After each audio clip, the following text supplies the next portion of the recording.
Okay, dear students, so we are doing in this session everything from MTP May 22 CA Final SCMP जो नए नए unique questions हैं वो सारा नहीं, ठीक है। जो MTP में रिपीट क्वेश्चंस है, पुराने क्वेश्चंस हैं, चाहे इंस्टीट्यूट मैथ से आए हो या फिर आपके कोई पास पेपर से आ गया हो या RTP से आ गया हो पुराने, उसको हमने बाद कर दिया, छोड़ दिया है, और जो बचा हुआ है उसको हमने पिकअप किया है। एक स्पेशल सप्लीमेंट बनाया गया इसके लिए और उस सप्लीमेंट का नाम है ये। इसको डाउनलोड यदि करना है तो आप SJC वेबसाइट पे चले जाएंगे, ई लाइब्रेरी में जाकर DJB सप्लीमेंट टाइप करेंगे सर्च में तो आपको ये वाला सप्लीमेंट मिल जाएगा। ई लाइब्रेरी में जाके DJB सप्लीमेंट टाइप करेंगे। चलो अभी हम लोग ये क्वेश्चन सॉल्व कर रहे हैं। जो नया क्वेश्चन है सिर्फ उसको कवर करना है। नया क्वेश्चन से घबराना नहीं है। नया क्वेश्चन हमें कुछ सिखाता है ये सोच के हमें पढ़ना है। दो तरह से लोग इंटरप्रेट करते हैं, वो सोचते हैं अरे ये आ गया, ऐसा आ गया डायरेक्ट, तो हम कैसे करेंगे, तो वो घबरा जाते हैं। वो सोचते हैं नया आ गया, अरे ऐसा आ गया तो हम कैसे करेंगे, तो नया से वो डिमोटिवेट हो जाते हैं। ऐसे नहीं सोचना है। सोचना ये है कि चलो ये नया क्वेश्चन हमें क्या सिखा रहा है, तो इससे आपका माइंड और भी पॉसिबिलिटीज़ खोजता है और सीखने का कोशिश करता है। अगर आप ये सोचेंगे कि अरे नया आ गया तो हम कैसे करेंगे, तो माइंड ब्लॉक हो जाता है। ब्लॉक करके नहीं पढ़ना है, हमेशा नई पॉसिबिलिटीज़ के साथ पढ़ना है। हमेशा ये सोच के पढ़ना है कि चलो मेरे को पहले से पता चल गया कि क्या क्या और नया हो सकता है, तो अपने से कितना क्या क्लिक कर रहा है उसके ऊपर ध्यान देना है, और जो नया समझने में आ रहा है उसको सीख लेना है। चलो तो ये फर्स्ट क्वेश्चन आ रहा है हम लोग का डिविजनल ट्रांसफर प्राइसिंग के ऊपर। यहाँ पे हम लोग बात करें Connaught P restaurant private restaurant limited CPRL owns a chain of eating joints, drive through and restaurant in the northern part of the country। Drive through restaurant एक कॉन्सेप्ट होता है जिसमें आप गाड़ी में बैठे बैठे खाना खा के चल जाते हो, या फिर मान लीजिए गाड़ी से पिकअप करके चल जाते हो in the northern part of the country. जैसे कनॉट प्लेस दिल्ली में एक पॉपुलर जगह है, तो उसी से जुड़ा हुआ होगा। That offer varieties of burgers and allied और कॉम्प्लीमेंट्री स्टफ। वैराइटीज की स्पेलिंग यहाँ गड़बड़ है, ठीक है। CPRL is interested in gaining the access to commercial space in South Indian cuisine restaurants। South Indian cuisine restaurants में जाना है, इसका मतलब साउथ इंडिया में जाना है ऐसा नहीं बोल रहा है। Specially those located at places other than southern region. हम साउदर्न में नहीं जाना चाहते हैं, बट साउदर्न बोल रहे हैं, सदर्न बोलना चाहिए, करेक्ट प्रोनाउंसिएशन सदर्न है। सदर्न रीजन में हम नहीं जाना चाहते हैं, ठीक है, बट हम साउथ इंडियन कुजीन में घुसना चाहते हैं। Hence looking forward to acquire a chain of food restaurants that offer South Indian cuisine with a reasonable presence. After analysis of various prospects and alternates, the board of CRPL identified three options: Sankalp, Ratan Sagar and Anandam। आनंदम जी, ठीक है। Sankalp offers South Indian cuisine with a presence of in the states of Gujarat, MP, Rajasthan, Chhattisgarh, Maharashtra and Karnataka. Apart from few overseas restaurants in US, Canada, England, UAE, Australia and New Zealand। सही है। Famous and record holder for their longest dosa. मजा आ जाएगा, ठीक है। ऐसे कलकत्ता में भी एक ऐसा रेस्टोरेंट है, चेन्नई एक्सप्रेस, ठीक है, famous for its long dosa. And उधर तो वो चैलेंज देता है कि वो जो डोसा है उसको अगर इतना समय में खा लोगे तो डोसा फ्री है। ऐसा नहीं लेगा, इतना इजी नहीं है, उतना खा लेना, उसको मिल के नहीं, अकेले आदमी को खाना पड़ेगा। खैर कोई खा ही नहीं सकता एक्चुअली, तभी तो धंधा चलेगा ना, बनिया आदमी का है। खैर, restaurant managers are given autonomy in decision making, मतलब उनको आपने फ्री छोड़ दिया है, अपने आप डिसीजन लीजिए। The manager decides from whom to purchase, on what terms, also make marketing plans and decide the price of the product. Compensation to managers include the performance linked pay, equally split into cash benefits and stock options. Significant flexibility behaves like a double-edged sword. Managers enters into the trap of price war with other Sankalp restaurant operating in the same region. आपस में लोग लड़ भी लेते हैं. ये autonomy का एक प्रॉब्लम है. ट्रैप ऑफ प्राइस वॉर, अपने आप में लड़ रहे हैं. Manager suggests that expansion can be done in their respective restaurant and plays a pivotal role in investment decision too. Even the restaurant can have names of their choice, but they must carry the word Sankalp and carry a logo for identification. ठीक है, तो संकल्प के बारे में जो बता रहा है उससे ये समझ में आ रहा है कि वो खुद का ओन डिसीजन लेता है. अगर आप रिस्पॉन्सिबिलिटी सेंटर्स के हिसाब से क्लासीफाई करें तो ये इन्वेस्टमेंट सेंटर लग रहा है, बिकॉज वो खुद से इन्वेस्टमेंट तकायत भी सोचता है और अपने अंडर में परचेज यानी खर्चा, प्राइस यानी रेवेन्यू, और आपस में कंपटीशन, परफॉर्मेंस लिंक्ड पे भी है. तो ये इन्वेस्टमेंट सेंटर का नतीजा है. ऑटोनॉमी है, मतलब इसको हम लोग डिसेंट्रलाइज भी बोल सकते हैं. डिसेंट्रलाइज और इन्वेस्टमेंट सेंटर का सिस्टम लग रहा है. Then Ratan Sagar is a chain of authentic South Indian cuisine restaurant. Ratan Sagar के बारे में बात हो रही है. वो साउथ इंडियन कुजीन का ऑथेंटिक मतलब होता है ना, एक हम लोग हिंदी में बोलते हैं खाटी, खाटी मारवाड़ी की खाटी डैश, खाटी डैश. ठीक है, खाटी मतलब मतलब प्योर, मतलब जिसमें साउथ इंडियन आदमी जाएगा ना उसको लगेगा एकदम सच्चा साउथ इंडियन है, समथिंग लाइक दैट. तो across the states of Punjab, Himachal, Haryana, Assam, Uttarakhand and UP, restaurants will have the common name Ratan Sagar only and likely ambience. Restaurant managers are free to take pricing and operational decisions considering the guidelines prescribed by the corporate office to ensure the smooth running of restaurant. Managers are responsible to meet the budgeted allocation. The corporate office solely take investment decision. Corporate office investment decision कर रहा है, तो ये क्या कर रहा है, ये प्राइसिंग डिसीजन ले रहा है यानी रेवेन्यू का, ऑपरेशनल डिसीजन ले रहा है यानी कॉस्ट का. रेवेन्यू और कॉस्ट का डिसीजन मेकिंग कर रहा है और कॉर्पोरेट ऑफिस इन्वेस्टमेंट डिसीजन ले रहा है, तो इसका मतलब ये प्रॉफिट सेंटर जैसा है. Anandam ji is a small chain of South Indian restaurant in the NCT. NCT माने शायद वो हम लोग नॉर्दर्न रीजन में आता है ना, नॉर्दर्न कैपिटल टेरिटरी. एनसीआर बोलते हैं ऐसे, but NCT northern capital region बोलते हैं. एनसीआर बोलते हैं ना जिसमें नोएडा और दिल्ली और एक आध एरिया और भी आता है, उसमें गुड़गांव, ये सब एरिया कवर होता है. नोएडा, गुड़गांव, दिल्ली, न्यू दिल्ली का एक पार्ट. तो एनसीआर की जगह एनसीटी होगा शायद, मेरे को लग रहा है. The purchase for all restaurant is done by central office. इसमें परचेज सारा सेंट्रलाइज्ड है. Managers have to follow strict guidelines for all aspects of restaurants in an attempt to maintain uniformity across the location. Managers are responsible to meet the cost budget allocated to them. Prices are uniform in all the restaurants and decided by the corporate office.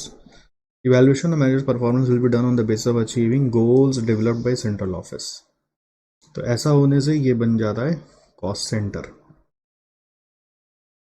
Board is considering Sankalp as the best alternate but thinking about goal congruence of objective, hence yet to take the final call. Goal congruence क्यों सोच रहा है, क्योंकि वो लोग आपस में लड़ते हैं, कॉन्फ्लिक्ट करते हैं. सो सवाल क्या क्या है देखो, यहाँ पर बोल रहा है डिस्क्राइब द अथॉरिटी स्ट्रक्चर. अब ये वर्ड जो है ना अथॉरिटी स्ट्रक्चर, ये पहले कभी हमने पढ़ा नहीं है. हमने पढ़ा है ऑर्गेनाइजेशन स्ट्रक्चर. ठीक है, ऑर्गेनाइजेशन स्ट्रक्चर जरूर हमने पढ़ा है, बट यहाँ पे बोल दिया अथॉरिटी स्ट्रक्चर, तो दोनों सेम ही आप यही मान लो. हालांकि अपने जो पढ़ाई करते हैं ट्रांसफर प्राइसिंग में, उसमें 4 तरह का स्ट्रक्चर आपको पढ़ाया जाता है. पहला पढ़ाया जाता है एंटरप्रेन्योरियल, दूसरा पढ़ाया जाता है फंक्शनल यानी सेंट्रलाइज, फिर तीसरा है डिसेंट्रलाइज और चौथा है मैट्रिक्स. ठीक है, now in this two what we have is, यहाँ पर 2 मार्क का है तो हमको पता नहीं है कि हमको क्या क्या लिखना है, ठीक है। आइडियली एक बच्चा जब इसको लिखेगा तो वो चारों लिखाएगा, क्योंकि वो चारों पढ़ा हुआ है। अगर उसको क्लिक करेगा अथॉरिटी स्ट्रक्चर मतलब ऑर्गेनाइजेशन स्ट्रक्चर लिखा है। तो अब इंस्टीट्यूट का आंसर जब देख रहे हैं ना, तो उन्होंने दो ही चीज़ के बारे में बात की है, वो है सेंट्रलाइज्ड और डिसेंट्रलाइज्ड, यानी फंक्शनल और डिविजनल। मेरे को लगता है एक बच्चा जब लिखेगा तो चारों लिखाएगा, वो 2 मार्क का देखकर वो सोचेगा चारों का आधा आधा मार्क मिलेगा। अब बात है कि 2 मार्क के लिए डिस्क्राइब क्या होता है। डिस्क्राइब कुछ नहीं होगा, जस्ट बताना है कि 2 major classifications are there organisation structure का या अथॉरिटी स्ट्रक्चर का। वन इज सेंट्रलाइज्ड और अनदर इज डिसेंट्रलाइज्ड। तो सेंट्रलाइज्ड में top management retains all the authority to make decisions, और डिसेंट्रलाइज में autonomy is given to the divisional managers, ठीक है।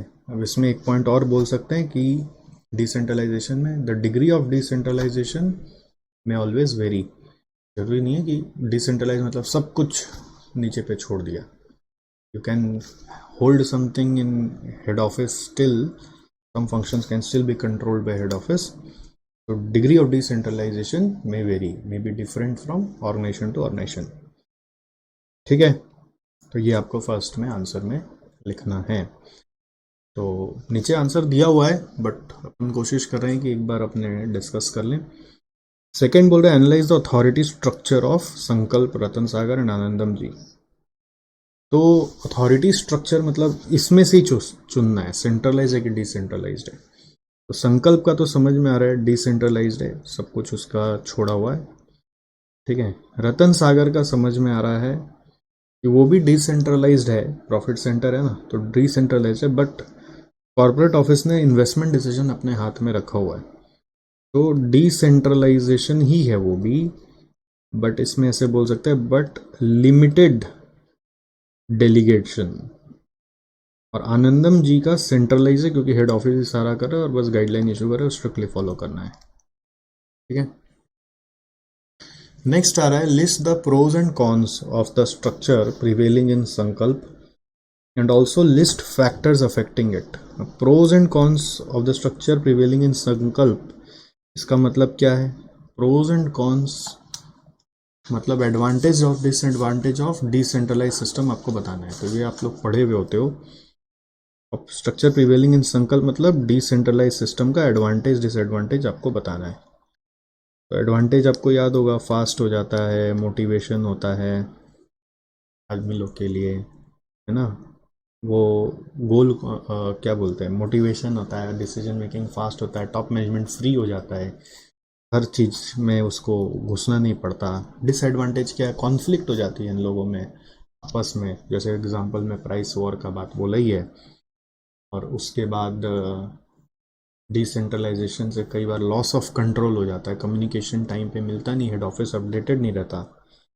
अब इसमें एक नया चीज़ मैंने देखा कि ये इसके बारे में हमने कभी पढ़ा ही नहीं, फैक्टर्स अफेक्टिंग इट, ठीक है। ये फैक्टर्स क्या होगा, ये थोड़ा सा नया है आपके लिए, तो जो नया है उसको मार्क करके रखना होगा। Factors affecting decentralisation. तो फैक्टर्स क्या है ना, मतलब किस चीज़ को ध्यान में रखते हुए आपको डिसेंट्रलाइजेशन करना चाहिए। तो पहला इसमें पॉइंट आता है कि हमारा मैनेजमेंट में एबिलिटी है कि नहीं है। ऐसा मैनेजमेंट में डिसेंट्रलाइज कर दोगे तो सब खा जाएगा। सेकंड, हमारा मैनेजमेंट का स्टाइल कैसा है। स्टाइल ऑफ मैनेजमेंट मतलब हम लोग क्या प्रिंसिपल्स पॉलिसीज फॉलो करते हैं, वे ऑफ वर्किंग जो होता है ना, जैसे आप वर्बल काम करते हैं कि रिटन काम करते हैं कि फॉर्मेट्स स्टैंडर्ड ऑपरेटिंग प्रोसीजर्स बना के करते हैं, कि मैनेजमेंट बाय ऑब्जेक्टिव चलता है, कि मैनेजमेंट बाय एक्सेप्शन चलता है। क्या स्टाइल है आपका मैनेजमेंट करने का, क्या क्या फैक्टर्स है। फैक्टर्स में एक आता है एबिलिटी, दूसरा आता है स्टाइल ऑफ मैनेजमेंट, तीसरा आपको ये देखना पड़ता है कि आपका जोग्राफिकली आप कितना फैले हुए हैं। तो अगर बहुत ज़्यादा फैले हुए तो सेंट्रलाइज रखना मुश्किल हो जाता है, स्प्रेड। और एक होता है स्केल ऑफ बिजनेस कितना बड़ा है, वॉल्यूम कितना बड़ा है। तो ये 4 फैक्टर्स को नॉर्मली हम लोग देखते हैं बिफोर थिंकिंग ऑफ डिसेंट्रलाइजेशन। तो ये मेरे हिसाब से नया था। फिर डिस्क्राइब करने बोल रहे रिस्पॉन्सिबिलिटी सेंटर्स इन ब्रीफ। तो रिस्पॉन्सिबिलिटी सेंटर्स क्या है? एक ऑर्गेनाइजेशन का अपना डिफरेंट यूनिट्स में सेग्रीगेशन कर दिया जाए और हर यूनिट को अपना एक रिस्पॉन्सिबिलिटी दे दिया जाए और उस रिस्पॉन्सिबिलिटी को हेड करने के लिए एक मैनेजर बना दिया जाए जो उस रिस्पॉन्सिबिलिटी को अचीव करेगा तो उसको उस तरह का रिवॉर्ड मिलेगा। ये रिस्पॉन्सिबिलिटी सेंटर्स है। रिस्पॉन्सिबिलिटी सेंटर 4 प्रकार के होते हैं: investment centre, revenue centre, profit centre, cost centre. फिर बोल रहे analyse the nature of restaurants संकल्प आनंद रतन सागर आनंदम रिस्पॉन्सिबिलिटी सेंटर। वो ऑलरेडी हमने आइडेंटिफाई किया था कि ये इन्वेस्टमेंट सेंटर है, ये प्रॉफिट सेंटर है और ये कॉस्ट सेंटर है। ये सब मेरे को लग रहा है मैनेजेबल है। इसका बस वो लिस्ट फैक्टर्स एक नया चीज़ था, ठीक है, जो नया चीज़ था वो मैं बता दे रहा हूँ आपको, ये मेरे को लगा नया है। बाकी अथॉरिटी स्ट्रक्चर में कंफ्यूजन आ जाता है कि 4 लिखना है कि 2 लिखना है। इसमें रतन सागर में हम फंस जाते हैं। रतन सागर में डिसेंट्रलाइज बट लिमिटेड डेलीगेशन ये बोलना नहीं आता हम लोग को। फिर considering the nature of Sankalp identify 2 financial measures that can be use for performance evaluation of restaurant manager. Financial measure तो बहुत आसान होता है, फाइनेंशियल मेजर तो बहुत आसान होता है। ROI, RI, फाइनेंशियल मेजर में क्या टेंशन है, वो तो आप लोग रटा हुआ ऐसे ही बोल दोगे आप। फाइनेंशियल मेजर्स में क्या बोल सकते हो, ROI, RI, EVA, बट अपने को 2 ही बोलना है, ये तो इजी है। Advise the board how goal congruence can be improved between CPRL and संकल्प। ये एक नया है। तो यहाँ पे फैक्टर्स नया है, रतन सागर का आंसर नया है, बट ये गोल कॉन्ग्रुएंसी क्योंकि ऐसा कुछ क्वेश्चन अपने पढ़ा ही नहीं है, अपना बुद्धि से लिखना पड़ेगा। तो इसमें प्रॉब्लम क्या है ना, खाली कि संकल्प का मैनेजर सब अपना अपना ऑटोनॉमी पे चला है आज तक, और वो लोग आपस में कॉम्पीट खुद से ही किया है। तो CPRL उसको एक्वायर करेगा तो उससे भी कॉम्पीट करेगा और अपने आप में भी कॉम्पीट करेगा। तो इसका तरीका क्या है गोल कॉन्ग्रुएंसी लाने का, ये मैंने आपको हमेशा बताया कि उनको ट्रेनिंग देना पड़ेगा, मोटिवेशन देना पड़ेगा, ठीक है, ट्रेनिंग, मोटिवेशन। ये मेरा एक सुझाव मैंने हमेशा आपको दिया है, जो जनरली आप बोलते हैं अपने आंसर में लिख सकते हैं। इसी को इंस्टीट्यूट ने कैसे कैसे दिया हुआ है, ये बहुत इंटरेस्टिंग है। पहला पॉइंट इंस्टीट्यूट बोल रहा है ट्रेनिंग और मोटिवेशन देकर बैरियर रिड्यूस करो, cultural conflict, reduce cultural conflict. मतलब क्या है कि आपको देखना है कि जिस तरह से CPRL में काम होता है सेम तरीका से संकल्प में काम हो, ठीक है। कोई भी इंटीग्रेशन करते हैं, एक्विजिशन करते हैं, तो ये सब बाधाएं आती है, तो ये बाधाओं को इस तरह से दूर करना है। सेकंड नंबर, आपको ये इंश्योर करना है कि इंटीग्रेशन सक्सेसफुल हो जाए। मतलब जैसे मर्जर होता है ना, उसके बाद कई सारे प्रोसेस होते हैं कि आप उनको पहचानो, वो आपको पहचाने, है ना, आप उनके सॉफ्टवेयर्स को समझो, वो उनके सॉफ्टवेयर को समझें, आप उनके बिजनेस का क्राइटेरिया को समझो, वो आपके बिजनेस के क्राइटेरिया को समझें। मतलब समागम थोड़ा सा अच्छा हो जाए, ये बहुत ज़्यादा ज़रूरी है। इंटीग्रेशन स्मूथ होना चाहिए, मतलब उसके लोग इसमें सारे काम, वो काज, पेपर वर्क, जो भी एम्प्लॉय ट्रांसफ़र करना है, नॉलेज ट्रांसफ़र करना है, वो सब स्मूथ होना चाहिए। थर्ड है कि आपका जो परफॉर्मेंस इवैल्यूएशन करने का तरीका है अभी संकल्प में और CPRL में, वो मॉडिफाई करके कॉमन ले आना चाहिए। कुछ CPRL में मॉडिफाई हो, कुछ संकल्प में मॉडिफाई हो, जिससे कि लोगों को ये समझ में आए कि हम लोग को साथ चलना है।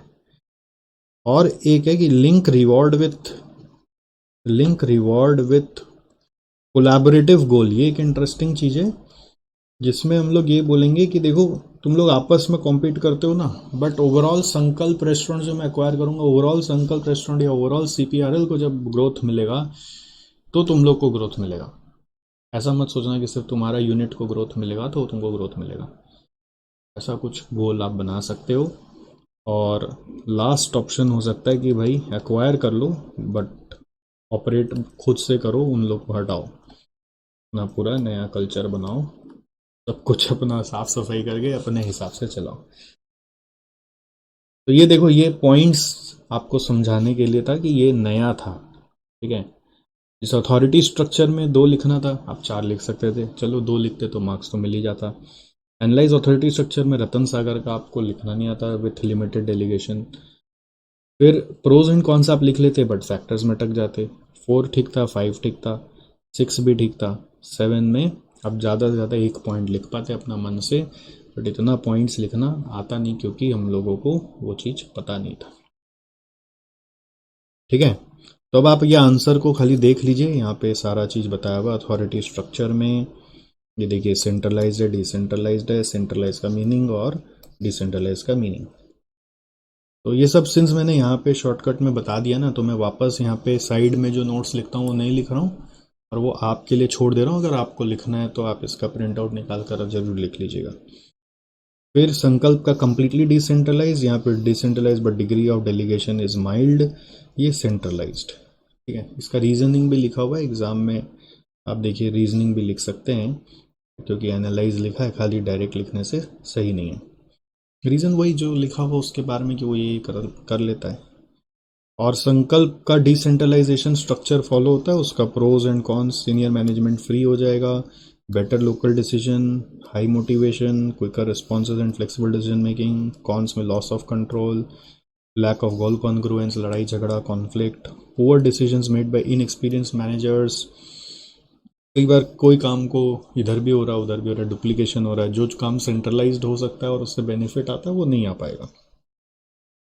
और कई बार खबर मिलने में भी बहुत सारा सिस्टम बैठाना पड़ता है अप टू डेट रहने के लिए, तो extra cost of obtaining the information. Factors का जो बात था वो ये था, उसको याद रखने के लिए आप ASSS ऐसा बना सकते हो, जैसे एबिलिटी, स्टाइल, स्प्रेड, साइज। फिर रिस्पॉन्सिबिलिटी सेंटर्स के प्रकार, कॉस्ट, रेवेन्यू, प्रॉफिट और इन्वेस्टमेंट सेंटर, उसके बारे में एक एक लाइन। संकल्प इन्वेस्टमेंट सेंटर है, रतन सागर प्रॉफिट है और वो कॉस्ट है, उसका एक एक लाइन का रीज़न। और फाइनेंशियल मेजर में ROI और RI हो सकता है। और CPRL को गोल कॉन्ग्रुएंसी के लिए क्या क्या करना चाहिए, जैसे आपको बताया हुआ है यहाँ पर, रिड्यूस कल्चरल कॉन्फ्लिक्ट। फिर दिया हुआ है successful post merger integration of two organisation, full stop होगा यहाँ। Management of CPRL need to modify the performance evaluation criteria, third. और ये भी बोल सकते हैं must communicate managers that their suggestions are worth and valuable, जिससे कि वो लोग को लड़ाई झगड़ा ना लगे। ये एक एक्स्ट्रा पॉइंट मैंने नहीं लिखा था वहाँ पे, but it must link the rewards with collaborative goals, ये मैंने बोला था। और लास्ट में बोल रहा है in order to avoid plausible मतलब एक्सपेक्टेड या reasonable difficulties that will definitely come, तो आप अपना न्यू रेस्टोरेंट को खुद ही चलाओ भाई, बाकी लोग को बाय बाय कर दो। जितना आप एक्वायर करोगे उसको खुद चलाओ, जो नहीं एक्वायर करोगे वो अपना चलता रहेगा। तो ये 5वां पॉइंट है। आई होप क्लैरिटी आ गया होगा। तो इसका भी इम्पैक्ट क्या है ना, कि ये सब जो एक्स्ट्रा लर्निंग हुए हैं आपके, वो एक्स्ट्रा लर्निंग को आपको अपने नोट्स में आना पड़ेगा। ठीक है, अपना जो शॉर्ट नोट्स बनाते हैं आप, समरी नोट्स जो बनाते हैं, उसमें इस एक्स्ट्रा लर्निंग को इनकॉर्पोरेट कर लीजिए, जिससे रिवीजन में ध्यान रहे आपको। ओके, आइए नेक्स्ट क्वेश्चन में चलते हैं। परफॉर्मेंस पिरामिड के ऊपर ये क्वेश्चन आया है। Road runner is a trucking company that ships commercial goods for companies to various ports within the state of Gujarat.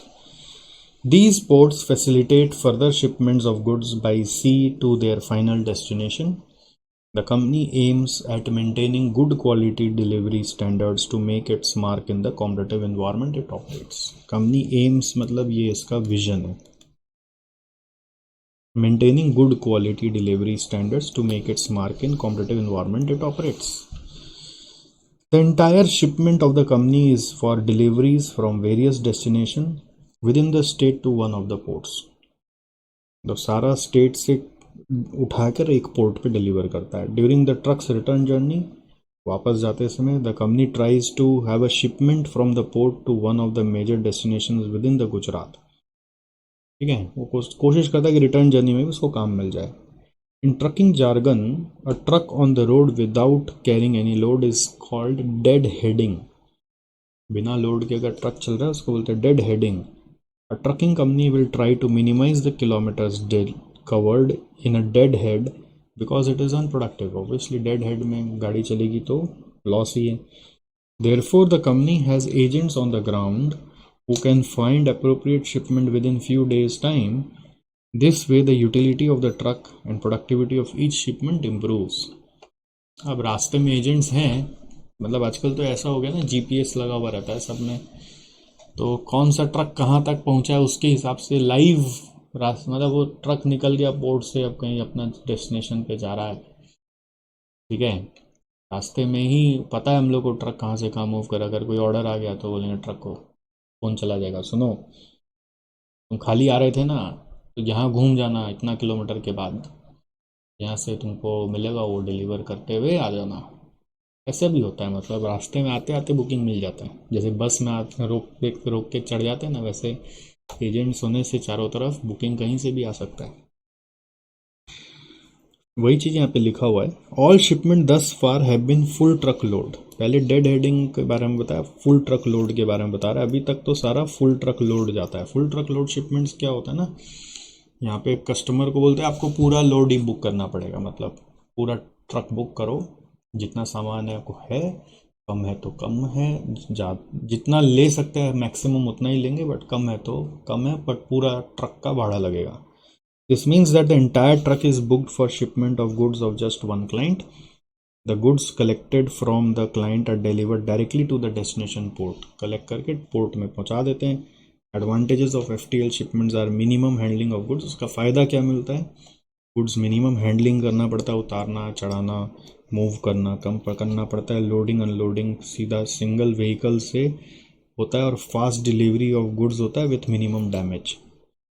Due to low fuel prices the company has been enjoying reasonable profits from this business. अभी तक ये advantage उनको मिल रहा था. However fuel prices have increase over the last few months due to economic slowdown. Number of shipments have been stagnant for a while. मतलब खर्चा बढ़ रहा है, शिपमेंट्स नहीं बढ़ रहा. There is a possibility of reduced size of shipments in the current year. अभी current year में शिपमेंट कम हो जाएंगे. Therefore company plans to offer less than truck load. मतलब वही फ्लाइंग कस्टमर्स वाला हो गया, जिसको जितना देना उतना दे दो और क्या करोगे. LTL shipments to many of its clients. Here shipments by the clients will be larger than a parcel carrier can handle, यानी courier can handle होना चाहिए, but not enough to require an full truck load shipment. Shipment loads from various clients will be collected at a common collection area. तो ऐसा तो हम लोग को पहले भी पता ही है, ऐसा ही होता है. नॉर्मल ट्रांसपोर्ट बिजनेस तो यही चलता है ना, कि कलेक्शन एरिया उनका बना हुआ रहता है, आपको वहाँ जाके गुड्स दे देना है. कुरियर से बड़ा पार्सल है जो, और पूरा ट्रक लोड में जाना नहीं है. Shipments to common destination port will then be loaded onto a truck and delivered at that specific port. Typically, a client is willing to wait for maximum 7 days from the time goods are handed over for delivery to the actual delivery at the port. तो 7 दिन में वो आपको target पूरा करना पड़ेगा. The advantage of this type of shipment is that it facilitates smaller consignments to be shipped at economical cost to the company. फायदा तो है इसका. This brings flexibility in operations to the business. Flexibility term क्या है ना, आपको ध्यान रखना है. ये फ्लेक्सिबिलिटी टर्म जो होता है, ये 3 तरह का फ्लेक्सिबिलिटी होता है. ये आप लोग को परफॉर्मेंस मैनेजमेंट में पहले पढ़ाए हैं बिल्डिंग ब्लॉक में. एक होता है वॉल्यूम रिलेटेड फ्लेक्सिबिलिटी, कि कस्टमर जितना वॉल्यूम चाह रहा है उतना ही करें. दूसरा होता है टाइम रिलेटेड, कस्टमर जल्दी चाह रहा है तो जल्दी कर पाएँ. और तीसरा फ्लेक्सिबिलिटी होता है स्पेसिफिकेशन रिलेटेड, कि वो जैसा चाह रहा है वैसा आप चीज़ दे पाएँ. ट्रांसपोर्टेशन में स्पेसिफिकेशन क्या हो सकता है, कि ट्रक का अलग अलग साइज़ का बात हो सकता है, जिसके बारे में जिक्र नहीं है. वॉल्यूम अलग अलग हो सकता है, उसके लिए लेस देन फुल ट्रक वाला शिपमेंट अगर आप ले आए हो तो एक फ्लेक्सिबिलिटी आ गई. और अगर आप जल्दी रश डिलीवरी कर पाते हो ज़रूरत पड़ने पे, तो टाइम फ्लेक्सिबिलिटी आ गई. बट यहाँ पे भी वॉल्यूम फ्लेक्सिबिलिटी की बात हो रही है. At the same time due to smaller shipments the clientele base has to increase so that when the truck leaves on a shipment journey its capacity is completely utilized. course आपको ज़्यादा clientele चाहिएगा, क्योंकि अब आपको पूरा truck अगर use करना है तो सबका इतना सामान ही नहीं कि पूरा ट्रक भर जाए, तो you need more clients. The decision to introduce LTL in addition to FTL has been a strategic change for the business. At present, Roadrunner handles about 15% of the total consignments that are made from within Gujarat to various ports. अब हमारा market share 15% का है. It wants to maintain and if possible grow its market share. However, competition is stiff in this sector. To get a larger clientele base, it has increased its advertisement spend to make its presence known in the market. Advertisement in specific trade publication, membership on trucking load boards that help to find clientele online. कहाँ advertisement कर रहे थे देखो, specific trade publication, membership on trucking load boards that help to find clientele online, participating in trade association events, etc. Company plans to target mid-size companies as customers that can give shipment loads at regular intervals. ऐसा customer मिल जाए जो हम लोग regular interval पे loading काम देता रहे. Senior management has target जो लिया है, कॉस्ट पर किलोमीटर 200, रेवेन्यू 350, तो प्रॉफिट पर किलोमीटर उनको होना चाहिए 150.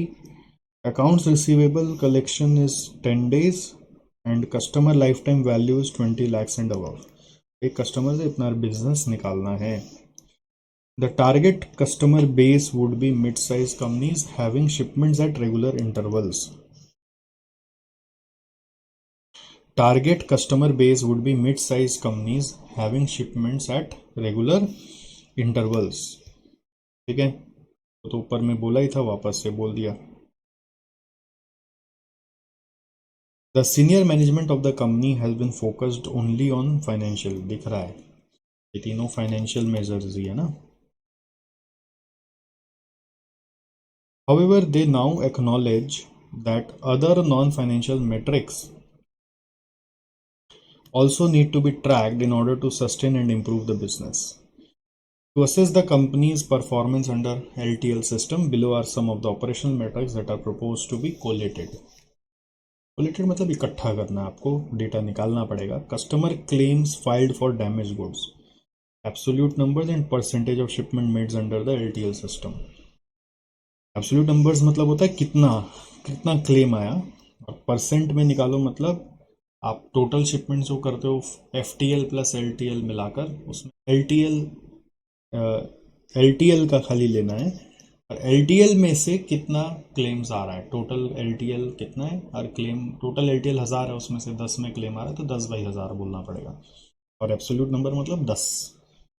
ठीक है, एग्जाम्पल हो गया जैसे 10 क्लेम्स, और यहाँ पे हो गया एग्जाम्पल जैसे 10 divided by total LTL shipments, something like that.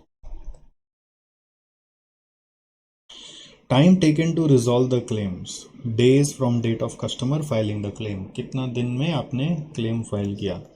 इस एग्जांपल हो सकता है 3 days. 3 days में रिजॉल्व किया. कितना दिन में रिजॉल्व किया, 3 days में आपने रिजॉल्व कर दिया, 7 days में किया. एक टारगेट लेना पड़ता है इसमें, ये तो खाली मेजर का नाम बताया हुआ है.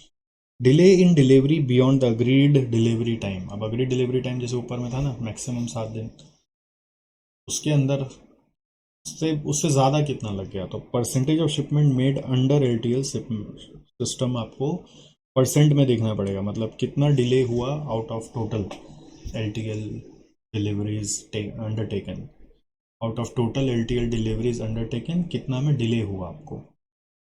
Next, number of days truck was not on the road due to maintenance or insufficient load.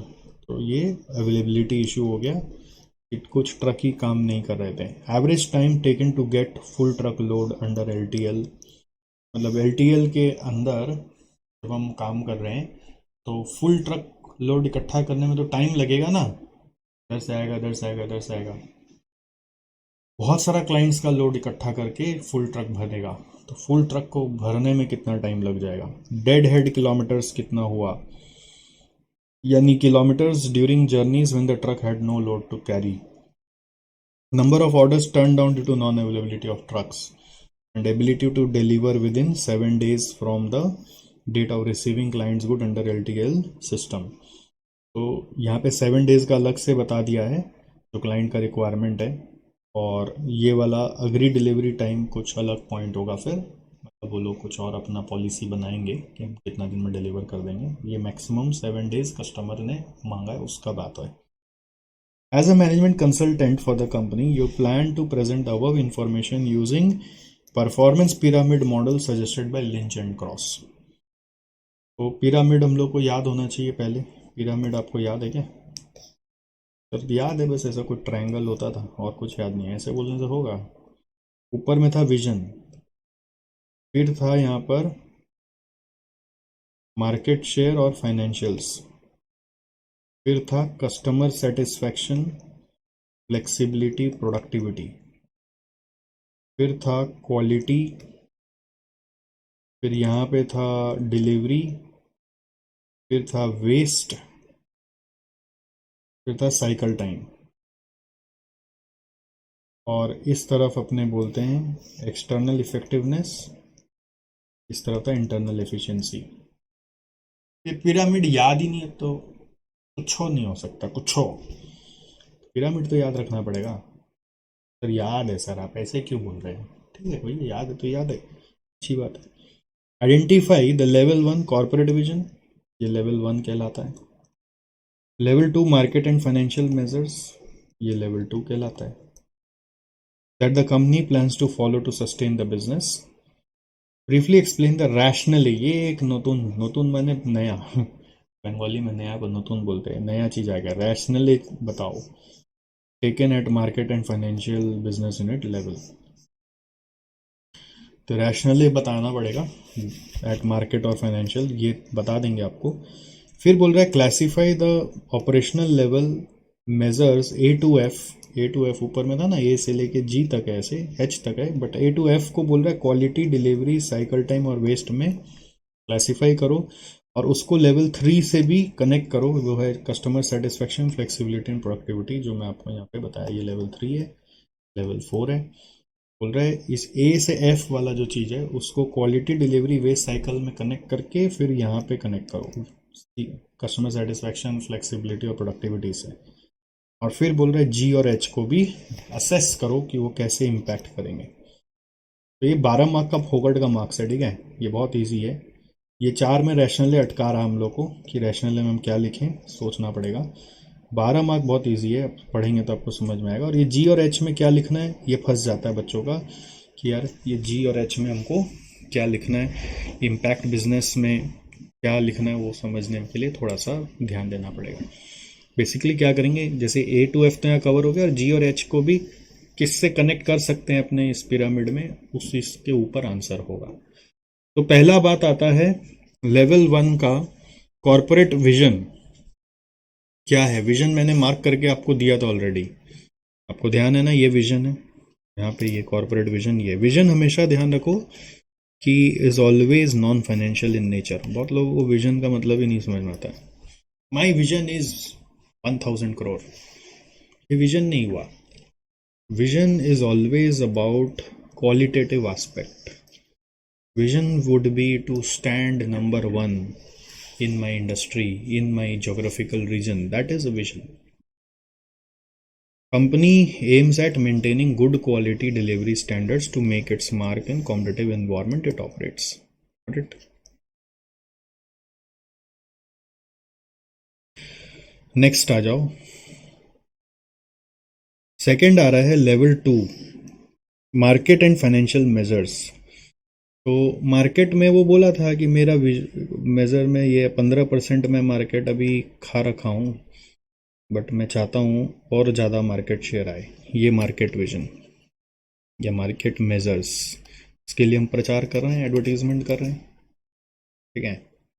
अब रैशनली क्या लिखें, सिखाना पड़ेगा। रैशनली ये लिखना पड़ेगा कि in order to achieve that, आपको सिर्फ एडवर्टीजमेंट करने से नहीं होगा, you will also have to ensure customer satisfaction, ठीक है, इन रिलेशन टू जो आपने डिलीवरी का एक यहाँ पे रिक्वायरमेंट देखा है उस टाइप ऑफ कस्टमर का वो, और डैमेजेस वगैरह नहीं होना चाहिए, क्वालिटी वगैरह जो आपका बेसिक विजन है उससे कनेक्ट करो उसको। क्वालिटी और डिलीवरी स्टैंडर्ड्स जो आपने सोचा है विजन, उसी से मार्केट शेयर मिलेगा, तो उसी के बारे में रैशनली लिखना है।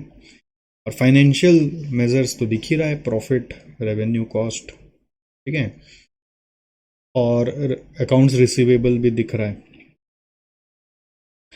अब इसका रैशनल क्या है कि अकाउंट रिसीवेबल 10 डेज क्यों लिखा हुआ है, क्योंकि ये छुट्टा कस्टमर का काम है ना, ज़्यादा लंबा डिले करोगे तो डिफॉल्ट हो सकता है, ऊपर से इकोनॉमिक स्लो डाउन भी है। तो 10 वर्किंग डेज का रैशनल क्या लिखना है, इकोनॉमिक स्लो डाउन भी है, इसलिए जल्दी रुपया मंगा लेना सही है। समझ गए क्या लिखना है आंसर में? तो विजन तो दिया वही है, क्वालिटी, डिलीवरी, स्टैंडर्ड्स। मार्केट वाला वही, मार्केट ग्रोथ हम लोग को चाहिए, हम लोग को अभी 15% है, 15% या उससे ज़्यादा चाहिए, मार्केट ग्रोथ बोल रहे हैं, साइज। और फाइनेंशियल वाला आपको बताया ही मैंने, वो प्रॉफिट आपको दिया हुआ है, और रिसीवेबल, अकाउंट रिसीवेबल का पीरियड, कलेक्शन पीरियड। अब उसका रैशनल क्या लिखें, यही तो खेल हो गया ना, रैशनल क्या लिखें? तो रैशनल मार्केट साइज का ये कैसे आएगा और ये कैसे आएगा, या ये क्यों आया है, वही रैशनल हो सकता है। ठीक है, तो मैंने बताया ना, ये कलेक्शन पीरियड के बारे में आप क्या बोलोगे कि भाई साहब कि ये छोटे छोटे कस्टमर से काम हो रहा है ना, मिड साइज से, तो वो लोग का वॉल्यूम ज़्यादा नहीं होता और बहुत सारे से काम हो रहा है, इसलिए थोड़ा रोटेशन हम लोग का ज़्यादा होगा रुपया का, इसलिए जल्दी कलेक्शन करना, और इकोनॉमिक स्लो डाउन है तो ज़्यादा डिले करने से डिफ़ॉल्ट हो सकता है। ठीक है, और नेक्स्ट, मार्केट में 15% मेंटेन करने के लिए खाली एडवर्टीजमेंट से नहीं बात बनेगी, आपको क्वालिटी, डिलीवरी, स्टैंडर्ड्स को अचीव करना पड़ेगा। अब आ रहा है ए टू एफ में क्लासिफिकेशन करो, क्वालिटी, डिलीवरी, साइकिल टाइम और वेस्ट क्या है। अब 1 मिनट आप खुद से लो, you take a pause and you first decide by your self कि ये quality, delivery, waste, cycle A से एफ में कहाँ जा रहा है, और फिर उसको क्रॉस लिंक करो, सी एस है कि फ्लेक्सिबिलिटी की प्रोडक्टिविटी है। You should take a pause and think for yourself first. अरे ये तो घर की बात है, कौन सा एग्जाम आ गया, गलत होगा होगा, और सही हो गया तो सीना चौड़ा हो जाएगा 56 इंची का, आप बोलेंगे वाह देख मेरे को आता है। ठीक है, नहीं होगा तो बोलेंगे सीख रहे हैं, मायूस थोड़ी ना होना है। चलो करो, 1 मिनट दिया आपको सोचने के लिए, मेरे को तो बताने में ज़्यादा टाइम नहीं लगेगा।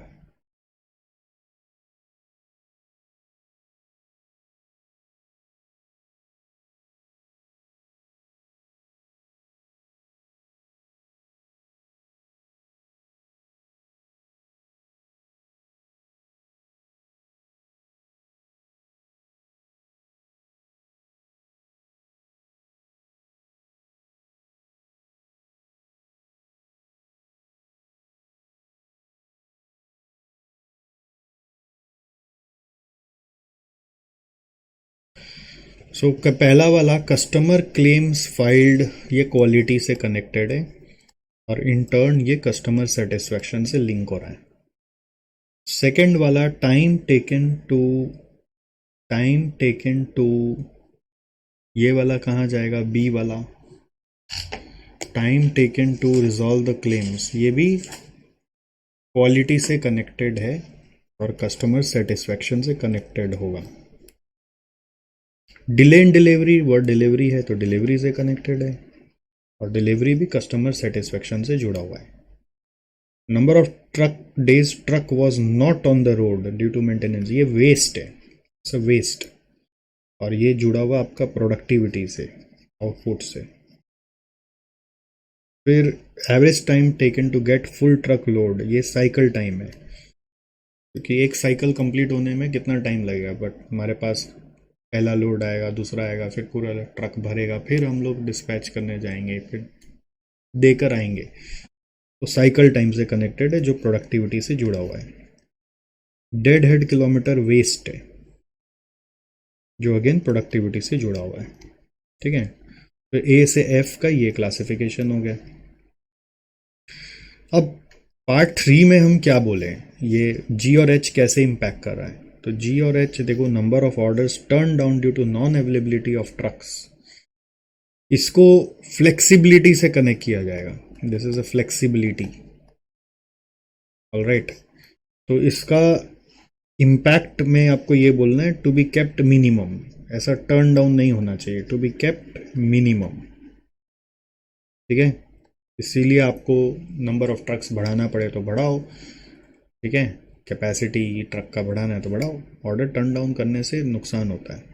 और ये वाला भी फ्लेक्सिबिलिटी से कनेक्टेड है, क्योंकि कस्टमर ने एक रिक्वेजिशन रखा है कि 7 दिन में करो, ऊपर में क्वेश्चन पढ़े थे तो भी वहाँ पे समझ में आ गया था, ये फ्लेक्सिबिलिटी से कनेक्टेड है। तो इससे करने से क्या होगा कि कस्टमर सेटिस्फेक्शन अल्टीमेटली बढ़ेगा, मतलब फ्लेक्सिबिलिटी रहने से, सॉरी, मार्केट शेयर बढ़ेगा, it will increase market share, it will help in increasing the market share in future, and this ensures capacity, this ensures flexibility, rather I will say, this will ensure flexibility। तो ये देखो, अब जो मैंने समझा दिया बेटा वो सब यहाँ पे लिखा हुआ है। तो फर्स्ट पार्ट में कॉर्पोरेट विजन में वही बात जो लिखी हुई थी वो आ गया। सेकंड पार्ट में मार्केट ग्रोथ को लेकर, मार्केट ग्रोथ वर्ड लिखा है, बस लिखना चाहिए था शेयर, ठीक है, उसके लिए इन लोग एडवर्टीजमेंट करेंगे, एडवर्टीजमेंट्स करेंगे कहाँ कहाँ वो बोला है। और एक बोला है यहाँ पर rationale, it has to track customer satisfaction of its service with relation to quality and delivery of the service, ये उसका रैशनले है, बट खाली एडवर्टीजमेंट से नहीं होगा।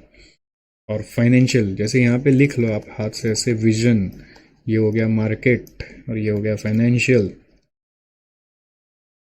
और फिर फाइनेंशियल सस्टेनेंस के लिए प्रॉफिट है और उसका क्विक टर्नओवर होना चाहिए, ठीक है,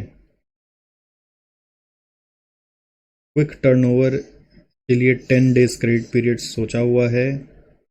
it will help them to maintain liquidity, और since its cost is going up, मैंने बोला था रुपया ज़्यादा ब्लॉक नहीं होगा, जल्दी जल्दी आ जाएगा। Doing slow down, risk of default is higher, so quicker conversion is preferable. ये रैशनली एक्चुअली हम लोग को लिखना नहीं आता है, ये नया था इस क्वेश्चन का कि क्या लिखें अब रैशनली। लिक्विडिटी बढ़ जाएगा और रिस्क कम हो जाएगा, ओके, क्विकर कन्वर्जन इसलिए फाइनेंशियल स्टेबिलिटी के लिए दरकार है। रैशनल में एक लिक्विडिटी के बारे में बोल सकते हैं, लेस रिस्क ऑफ डिफॉल्ट के बारे में बोल सकते हैं।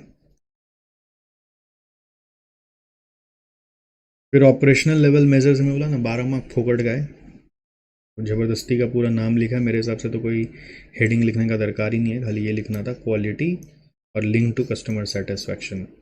फिर quality link to customer satisfaction, delivery link to customer satisfaction, waste link to productivity, cycle time linked to productivity, kilometers is a waste of resource and it is basically linked to again productivity।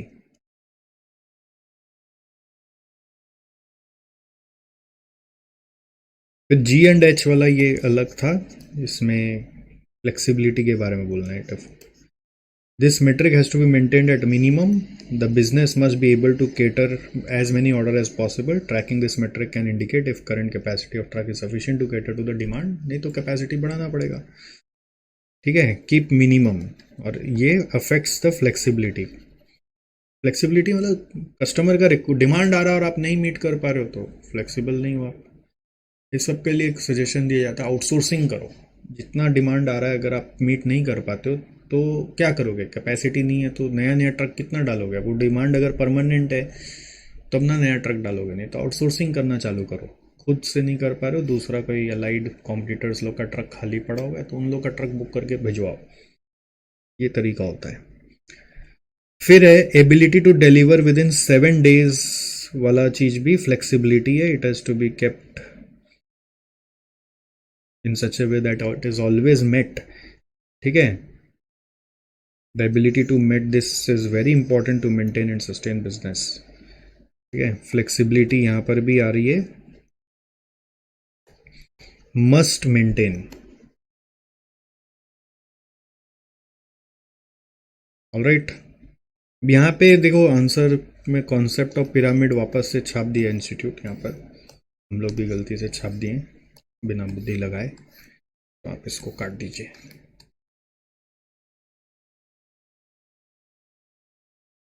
Alright, चलिए question number 3 में आ जाओ बच्चा लोग। अभी हम लोग पढ़ने वाले हैं लर्निंग कर्व के बारे में, मेरा तो राय ये है कि take a pause, attempt it by your own. Attempt करोगे तो सीखोगे। क्या बोलते हैं, पढ़ेगा इंडिया तो बढ़ेगा इंडिया। और हम बोलते हैं अटेम्प्ट करेगा इंडिया तो सीए बनेगा इंडिया। तो आपका वो डर अटेम्प्ट करके ही निकलेगा। जो चीज से डर लगता है वो चीज बार बार बार बार बार बार बार बार करके ही निकल सकता है। आइए करिए, अटेम्प्ट करिए, पॉज करिए, अटेम्प्ट करिए, पॉज करिए, अटेम्प्ट करिए, पॉज करिए, अटेम्प्ट करिए।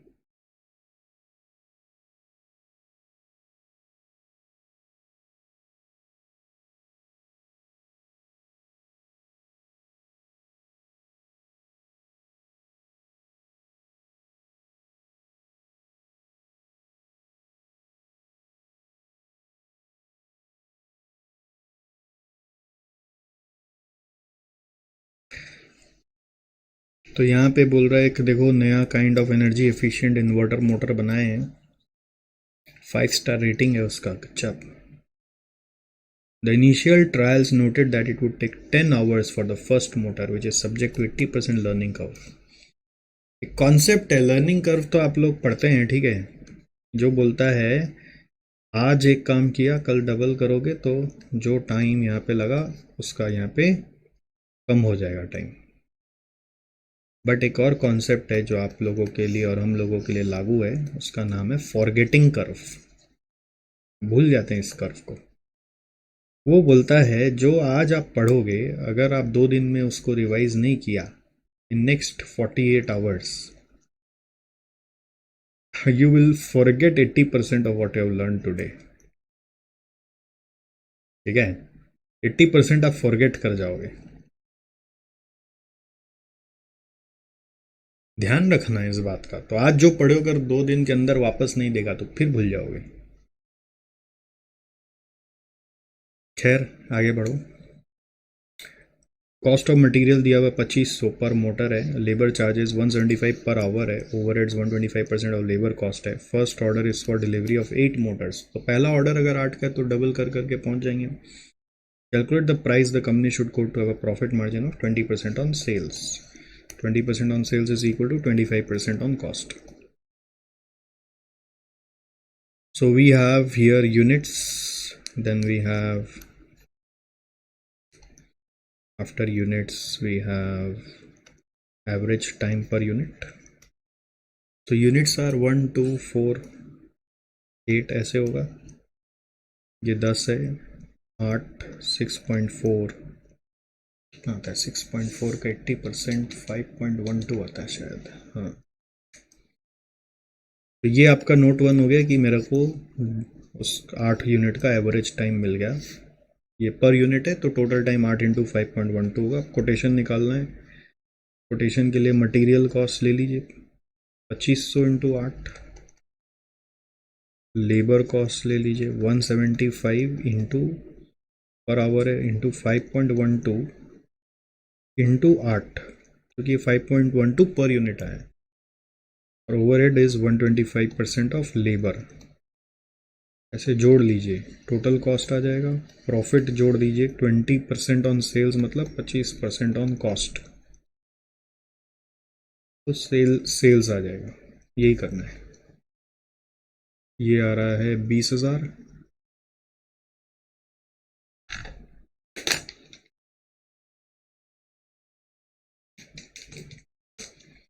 सेवन 168 8960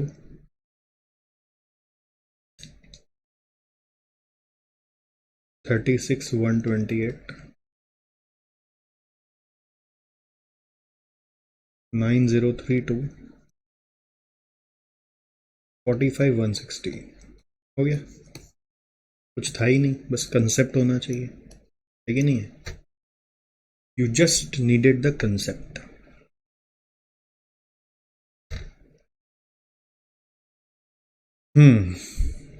चलो आगे बढ़ते हैं।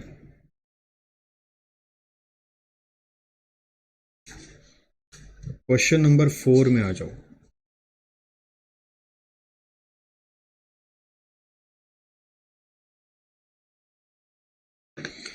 This is also good question, ठीक है। 3 नंबर तो आसान था, 4 नंबर क्वेश्चन मेरे को अच्छा लगा।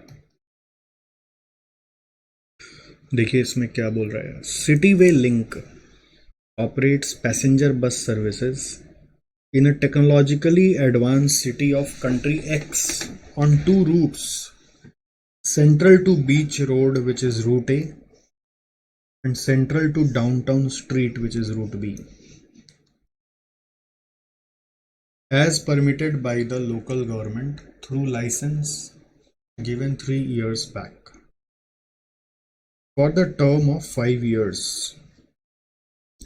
Although train services are also available on these 2 routes, there is a reasonable number of passengers who prefer buses for their own reasons and belief. 3 साल पहले हम लोग को लाइसेंस मिला था 2 रूट पे जाने का, 5 साल के लिए, तो 2 साल और लाइफ बाकी है।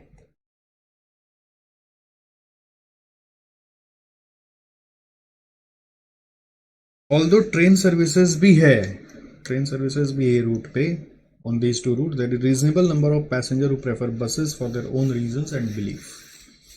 Since the life sense of passenger commuting between these stations are quite busy, hence fast and reliable travel is highly demanded. वो चाहते हैं कि ऐसा ट्रैवल हो जो जल्दी हमें पहुंचा दे और भरोसा कर सकें कि उसका आने का टाइम है, जाने का टाइम है। Apart from business passengers, leisure passengers also travel on daily basis in CWL buses on these routes as per table below. क्या बोल रहे हैं? Apart from business passengers, leisure passengers मतलब घूमने के लिए लोग जाते हैं on daily basis on these routes as per table below. Both routes have a respective busy and quieter time. Busy time मतलब हो गया कि ट्रैफिक रहता है, क्वाइटर टाइम मतलब हल्का रहता है, ऐसा कुछ। तो रूट ए है और रूट बी है, में 2 तरह के बस चलते हैं, ऑर्डिनरी बसेस और वोल्वो बसेस। और ये आपको दिया हुआ है हम लोग का पैसेंजर का बिजी आवर्स में। ये 720 है क्या, मतलब क्वेश्चन में लिखा नहीं है ठीक से, बट मैं आपको समझा सकता हूँ। देखो उसको ठीक से पढ़ो वापस। Apart from business passengers, leisure passengers also travel on daily basis on these routes as per table below. इसको पढ़ोगे तो समझ में आएगा कि क्या बोला है। Apart from business passenger, leisure passenger also travel on daily basis on these routes. इसका मतलब क्या हो रहा है? What is the meaning, what is the meaning coming from this? This is given as number of passengers, total number of passenger, business plus leisure on daily basis per day. ये actual है, this is actual number of passengers per day, ठीक है। ये समझ नहीं आता है क्या दिया हुआ है, ठीक है। उसके बाद बोल रहा है passengers who choose to travel by buses either wish to avoid driving in traffic और high cost in their own vehicle. उनको लगता है कि हम ट्रैफिक में इतना टेंशन नहीं लेंगे, कॉस्ट बहुत कम करेंगे अपना। और reasonable number of them are also considering environment too. इसका मतलब क्या पता है कि आपको जो पैसेंजर मिल रहे हैं वो आपके मेहनत से ही मिल रहे हैं, ऐसा ज़रूरी नहीं। पैसेंजर का खुद का चॉइस है कि बस में जाना है, आपका बस का सर्विस से इम्प्रेस होकर पैसेंजर आ रहे, जरूरी नहीं। खुद का डिफरेंट रीजंस के कारण वो बस में जा रहे हैं। And believe this will cause less harm to the environment. CWS runs a set number of buses on both the routes as per terms of permit, but during both the time as per table, trip per day by CWL is shown below. shown below में क्या है? Trips per day, इतना trip per day. अब trip मतलब बहुत बार round trip भी होता है, कोई बोलते हैं ना 3 ट्रिप मारा, तो 3 ट्रिप मतलब जाना आना मिलाकर 6 ट्रिप हो जाता है वो। नॉर्मली हम लोग को आदत होता है इंटर के सम्स में, सर्विस कॉस्टिंग में राउंड ट्रिप एग्जैक्टली दिया होना चाहिए, बट बहुत बार राउंड ट्रिप जब नहीं दिया होता है तो हम लोग क्या समझते हैं कि ट्रिप ही राउंड ट्रिप है। CWL buses are not stopped on all bus stops falling on these 2 routes. हमारा बस हर बस स्टॉप पे स्टॉप भी नहीं होता, इसलिए भी कई बार हम लोग को ज़्यादा पैसेंजर मिल जाते हैं कि हम लोग नॉन स्टॉप जाते हैं, या फिर हम लोग हर बस स्टॉप पे रुकते नहीं हैं। कुछ कुछ जगह हम लोग रुकते हैं, कुछ कुछ जगह कॉम्पिटिटर लोग रुकते हैं। इस रीज़न से हम लोगों को ज़्यादा पैसेंजर मिल जाते होंगे। मतलब पैसेंजर ज़्यादा मिलने का कारण ये नहीं है कि सिर्फ हमने अपना मेहनत किया है, का कारण ये भी हो सकता है कि हमारा रूट ऐसा डिजाइंड है, हम ज़्यादा जगह स्टॉप नहीं होते हैं, कस्टमर का बिलीव्स है बस में जाने का, ठीक है। और ट्रिप पर डे नीचे दिया हुआ है शोन बिलो, मान लो वो राउंड ट्रिप भी हो सकता है, उसको पढ़ के समझना पड़ेगा। ये बोल रहा है trips per day, busy hours में हम लोग इतना ट्रिप पर डे करते हैं। अभी एक बस का है, ऑब्वियसली ये 6 लिखा हुआ है। अगर जैसे आप तो सेंट्रल टू बीच रोड जा रहे हैं, सेंट्रल टू डाउनटाउन स्ट्रीट जा रहे हैं, विद इन अ सिटी है ना, टेक्नोलॉजिकली एडवांस सिटी के अंदर आप चल रहे हैं, ठीक है। तो इसलिए विद इन द सिटी है बोलकर ये ट्रिप्स पर डे होगा, और ये ऑफ कोर्स पर बस भी लग रहा है। यही खाली इसका ठीक से दिया होता तो आपको और इजी लगता समझ, बट ठीक है। तो 6 ट्रिप है, अभी ट्रिप पर डे लिखा हुआ है, तो 6 ट्रिप मतलब नॉर्मली ये ऑपरेटिंग कॉस्टिंग में अपने पढ़ते थे सम्स में, सर्विस कॉस्टिंग में, तो ये भी आता था माथा में कि ये राउंड ट्रिप है कि नॉर्मल ट्रिप है। यहाँ लिखा ही नहीं है, वहाँ पे लिखा बस ट्रिप पर डे, तो ये अज्यूम करना पड़ेगा ये राउंड ट्रिप से, ठीक है। यही तो झमेला है इस सम का, ठीक से लिखा होता तो आपको क्लियर रहता, बट ये राउंड ट्रिप है, सेकंड लिखा नहीं है, बट सोल्यूशन देख के समझ में आता है। CWL own fleet of diesel buses, half of which are ordinary, the remaining half are Volvo. इतना बस ये नहीं बोला है। Which CWL purchased from City Road Corporation at cheaper prices. This way CWL is earning a higher rate of return over capital employed. क्योंकि सस्ता बस मिल गया, तो higher rate of return over capital employed, which is one of performance indicator of CWL. In comparison to its competitors, वो higher rate of return कमा लेता है क्योंकि उसके पास पुराना बस आ गया। CRC sold these Volvo buses after using them for around 10 years when certain routes of high value passengers were privatized in the city. 10 साल वो बस यूज किया गया है। Being state owned corporation, CRC feels it shall focus on operation of ordinary buses to cover all routes rather operating luxurious fleet for certain high value routes. CRC government का कोई corporation है जो बोल रहा ordinary buses ही operate करेंगे और high value roots को privatise कर दिया, मतलब वो सारा बस को बेच बाच दिया प्राइवेट लोग को और लाइसेंस दे दिया तुम ऑपरेट करो। तो बस का बात हो रहा है, अभी तो ट्रेन प्राइवेटाइज हो रहे हैं भाई, आप कहाँ पर हैं। गवर्नमेंट बोल रहा है कि मैं पर्टिकुलर रूट का ट्रेन प्राइवेट कंपनी को दे दूंगा, प्राइवेट कंपनी से एक फिक्स्ड भाड़ा ले लूंगा उस ट्रेन का, ठीक है, फिक्स्ड भाड़ा। गवर्नमेंट बोल रहा है मैं फिक्स्ड भाड़ा ले लूंगा, प्राइवेट कंपनी उस ट्रेन का बुकिंग लेगा, सर्विस देगा, ठीक है, टाइम पे पहुंचाने का जिम्मेदारी लेगा, खाना पीना, air hostess type train hostess रखेगा। ऐसा चालू हुआ एक train already, theme based interior भी कराएगा वो लोग। गवर्नमेंट ट्रेन दे देगा तो ट्रेन का तुमको लीज रेंट देना पड़ेगा as a private company. Government तुम्हारा स्टेशन पे आने का जाने का भाड़ा जोड़ेगा, ट्रैक का भाड़ा जोड़ेगा, गवर्नमेंट पायलट दे देगा, पायलट का कॉस्ट ले लेगा, पायलट मतलब जो ट्रेन चलाएगा, ठीक है, बाकी सुविधाओं का गवर्नमेंट भाड़ा ले लेगा सब, और आप अपना थीम बेस्ड इंटीरियर कराओ, सर्विस दो, कस्टमर्स टानो।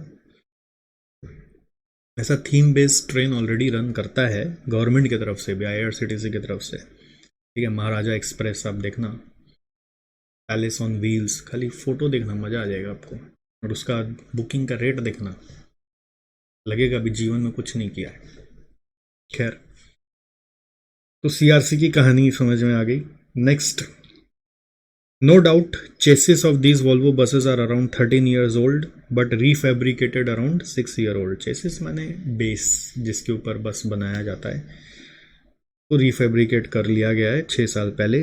तो the ordinary bus has a seating capacity of 52 passengers but Volvo has capacity of 42 passengers only. In the ordinary bus, Wi-Fi facility is available, whereas in Volvo, apart from Wi-Fi, a water bottle along with packed snacks and a welcome drink, depending upon the time of day and weather, is also served. The individual LED screen is also there in a Volvo bus. The number of passengers traveled. Another performance indicator. दूसरा performance indicator है इनका, number of passenger traveled with CWS is increasing each year. CWS is largely concerned with wealth of their shareholder, okay, and intend to maximize the same, of course. Since TWL starts operating buses on these routes, their revenue has increased, resulting in higher dividend paid to shareholders, and market cap is also roaring high. क्या बात है? CWS is expected for renewal of license for another 2-3 terms, but renewal is at the sole discretion of local government. CWS is incurring high preventive maintenance costs due to old chassis. Presently, the government is not pleased with the quality of passenger services CWS is rendering. In a warning letter to CWL, the government highlight the issue of overcrowding and becoming unreliable during busy hours. Okay. Recently on Twitter, someone tweeted, CWL is really committed, but only to torn seats, no ventilation, and never connecting Wi-Fi in their buses. With a picture of CWL bus and tag it to CEO and MD of CWL. In hours, many others retweeted. LED never works, welcome drink is worthless, I traveled thrice during last week, and the same snack served on all the days. CEO responded back that during busy hours due to more passenger, Wi-Fi doesn't work properly sometimes. Due to more passengers, busy hours में passenger ज़्यादा चढ़ जाते हैं, मतलब कहीं ना कहीं वो ओवर क्राउडिंग को एडमिट कर रहा है. See also mention that no one formally put a complaint in complaint box kept in the bus. ये तो दुनिया का दस्तूर है भैया, कोई फॉर्मली आजकल कंप्लेंट नहीं करता है, हल्ला करता है. ये तो दुनिया का दस्तूर है, नया ट्रेंड आ गया ये सब. ठीक है, हम ट्वीट करेंगे, पब्लिक में तुम्हारा इज्जत उछालेंगे. CWL has 3 major competitors which are also permitted to run. 3 competitors, yes, sirf to run the buses on the same routes. One among these competitors is using electronic buses. Y series by Kia को या कर दिया, किया था कि YI है, क्या कोई रियल कंपनी मालूम नहीं है. 100% electric bus developed under rapid adoption and manufacturing of hybrid and electric vehicles in country X. RAME-X, RAME हो गया ना, RAME, RAME-X, X माने कंट्री का नाम है. Scheme as part of National Electric Mobility Mission Plan 2022. The fare charged by these transporter is uniform on per kilometer basis depending upon bus type, because fares are regulated by the local government. Government is responsible for maintenance of bus stand and bus stops. The fee from each bus is charged for entering into and exit from bus stand only. Required is, although CEO responded the tweet over casually, immediately after incidents she calls a meeting. You being senior management accountant of CWL were also present. Another triggering factor to convene meeting is warning letter from the government. 2 समस्या आ गई, एक tweet आ गया और दूसरा warning letter from government आ गया. MD of the company is also present in the said meeting and mentioned that CWL is committed to both shareholder and passenger. Committed है बोल रहा है. He also signifies the need of developing performance metric comprising indicators which balance the interest and needs of passenger with the requirement of shareholder. बोल रहा है आप ऐसा performance metric बनाओ जिससे कि हमारा CWL का शेयर होल्डर और पैसेंजर दोनों खुश हो जाए. तो CEO अप्रोच्ड यू. हम है कौन भाई, चीज हम ही से करवाते हो. MD क्या करेगा, CEO क्या करेगा. खैर, identify the problem associated with current performance indicators. ये पहला सवाल का जवाब. करंट परफॉर्मेंस इंडिकेटर 2 दिख रहे हैं हम लोग को. एक बोला था ROI और दूसरा बोला था नंबर ऑफ पैसेंजर ट्रैवलिंग. मतलब ये दोनों बेसिकली वो financial. Number of passenger travelling is volume, that ROI is that financial. दोनों फाइनेंशियल है, तो फाइनेंशियल इंडिकेटर्स का प्रॉब्लम बोलना है, ठीक है। Current performance indicators are purely financial in nature. तो ये आप लोग को पढ़ाया गया, फाइनेंशियल्स का ड्रॉबैक्स आपको बेसिक्स में पढ़ाया गया, बेसिक्स ऑफ परफॉर्मेंस मेजर, कि वो क्वालिटेटिव एस्पेक्ट को कंसिडर नहीं करता, शॉर्ट टर्म होता है, शेयर होल्डर ओरिएंटेड ही होता है, ठीक है। सो आपको नॉन फाइनेंशियल परफॉर्मेंस में इंडिकेटर्स में जाना चाहिए, वो लॉन्ग टर्म सस्टेनेबिलिटी इंश्योर करता है। सेकेंड बोल रहा है, R C W L buses truly overcrowded as stated in warning letter, analyse in detail using the measure of occupancy, support your opinion with facts. ये मेरे हिसाब से अच्छा चीज आया है, जो थोड़ा कैलकुलेशन मांग रहा है। ये कैलकुलेशन ये डेटा से होगा, बट डेटा ठीक से लिख के नहीं दिया कि है क्या, बच्चे समझ ही नहीं पाए, तो इसको वर्कआउट करके समझा के देना पड़ेगा कि वाकई में ओवर क्राउडिंग है कि नहीं है। वो हम लोग को एक मेजर ऑफ ऑक्यूपेंसी लेना पड़ेगा, विच इज परसेंटेज में समझाना पड़ेगा कि ओवर क्राउडिंग है कि नहीं है, ठीक है। समझाएंगे। फिर बोल रहा है, intensity of over crowding for determining the performance. Intensity of over crowding मतलब क्या है कि इसका प्रभाव कितना गहरा है, ओवर क्राउडिंग का प्रभाव कितना गहरा है फॉर डिटरमाइनिंग द परफॉर्मेंस। तो इंटेंसिटी मतलब बोला ना, कितना ज्यादा भीड़ होगा और उसका प्रभाव, ज्यादा भीड़ का प्रभाव क्या है। तो इसका जवाब है कि देखो, एक ये कॉमन सेंस का है, ये भी एक नया चीज है, इसका कोई आंसर आपको कहीं मिलेगा नहीं। इसमें चक्कर क्या है कि ये बोलना पड़ेगा जैसे कॉमन सेंस से कि देखो, ओवर क्राउडिंग से आदमी, आपका अपना फील क्या आता है अंदर में, ओवर क्राउडिंग से में ना हताश तो हो ही जाता है, वो चढ़ना ही नहीं मांगता। मेनी पैसेंजर्स में not even board the bus unless they don't have any option. Second number हो सकता है कि जो कुछ पैसेंजर ऐसे होते हैं ना, सीनियर सिटीजन टाइप के, जिनको सीट चाहिए, नहीं तो फिर वो नहीं ट्रैवल कर सकते, तो you will lose that category of passenger. और तीसरा एक और चीज़ है कि डिपेंड्स कि ट्रैवलिंग टाइम कितना है, लेंथ ऑफ जर्नी कितना है। अगर थोड़ा सा होता है तो आदमी फिर भी बोलता है चल सामने तो उतरना है, ठीक है। जैसे लेडीज होंगी तो ओवर क्राउडिंग में कम प्रेफर करेंगे, विथ किड्स जो होंगे वो नहीं प्रेफर करेंगे। तो this is the thing to be understood, intensity of overcrowding में ये बात लिखेंगे। Advise how balance score card and performance management system can help CWA। Balance score card का सारा पर्सपेक्टिव्स बता देंगे। और what are expected issues which में arise regarding performance indicators while CWL applying the balance score card. तो ये issues explain करने के लिए आपको थोड़ा सा लॉजिक और बताना पड़ेगा कि हम लोग जैसे वो बैलेंस स्कोर कार्ड का डिफिकल्टीज के बारे में बात करेंगे, ठीक है। एक्सपेक्टेड इश्यूज में difficulties with balance score card हम लोग को एक्सप्लेन करना पड़ेगा, difficulties with balance score card, alright. जो limitations of balance score card है या डिफिकल्टीज है वो हम लोग को बताना पड़ेगा। तो मेरे हिसाब से बहुत ही उम्दा क्वेश्चन है।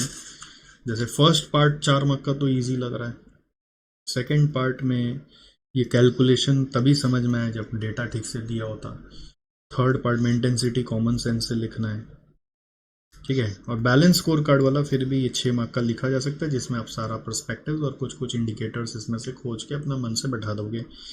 और एक्सपेक्टेड इश्यूज के बारे में जब आप बोल रहे हैं तो issues with balance score card मतलब डिफिकल्टीज और limitation with balance score card, ये आपने पढ़ा होता है, उसके बारे में आपको लिखना है। तो आइए हम लोग समझते हैं। फर्स्ट वाला तो मैंने आपको बता दिया ना, करंट परफॉर्मेंस इंडिकेटर का प्रॉब्लम्स में अभी कौन कौन सा है, ROC और नंबर ऑफ पैसेंजर ट्रैवल्ड है, 1 और 2। लिमिटेशन क्या है, क्वालिटेटिव एस्पेक्ट को इग्नोर करता है, ठीक है। शेयर होल्डर ओरिएंटेड है, not focused on other shareholders, not shareholder focused, other shareholders, other stakeholders को नहीं देखता। फिर conflict between measures and objectives, measures होते हैं शॉर्ट टर्म, ऑब्जेक्टिव्स हो सकते हैं लॉन्ग टर्म। तो short term versus long term में एक समस्या आ जाती है फाइनेंशियल में। और current indicators are not a true test of performance, ठीक है, क्योंकि CWL may rely upon increase in number of passengers each year as a performance indicator, but the reasons for passenger traveling through buses are way different from this. क्योंकि उनको अपना choice है, उनका environment का, train के कारण वो नहीं जाना चाहते, अपना कुछ बिलीफ्स है उनका। और भी कुछ रीजंस हो सकते हैं। ये यहाँ पे एक पॉइंट हाईलाइट किया कि कुछ जगह CWL जैसे ना अपना बस जब ऑपरेट कर रहा है तो वो स्टॉप नहीं करता है, वो नॉन स्टॉप जाता है, तो इसलिए पैसेंजर प्रेफर करते होंगे। Buses do not stop on each bus stop in the way the buses of another operator also not cover some stops। हो सकता है उन लोग को रूट नहीं मिला होगा, परमिट नहीं मिला होगा, which cause CWL only choice to the passenger for that stop। तो इसका बात ये बोलना चाह रहे हैं कि passengers, number of passengers may be increasing because of other reasons which is not an indicator of your performance। आपने मेहनत किया जरूरी नहीं, आपने अच्छी सर्विस दी इसलिए नंबर ऑफ पैसेंजर बढ़ रहे हैं, ऐसा ज़रूरी नहीं। तो ये एक यूनिक पॉइंट है मेरे हिसाब से, जो आपको मतलब इस सम में सिखाया गया, इस क्वेश्चन में ऐसा सिखाया गया। बट अदरवाइज पहला 3 पॉइंट तो आप आराम से लिख सकते थे। अब आ जाओ, वो फैक्ट्स के साथ प्रूव करना है ना, तो इसका प्रूफिंग कैसे होगा? देखो यहाँ पर अब फैक्ट्स जो बताना है वो कैसे बताएंगे। ये 6 राउंड ट्रिप है, तो 6 राउंड ट्रिप में कितना जाना आना मिलाकर 12 ट्रिप हो जाएगा। ये राउंड ट्रिप अजम्पशन से ही समझ में आ रहा, और कुछ नहीं है, सोल्यूशन देख के भी समझ में आ जाता है। और क्या, ये जनरल होता है सम्स में, ऐसा सर्विस कॉस्टिंग के सम्स में देखा भी गया है, कोई बड़ी बात नहीं है।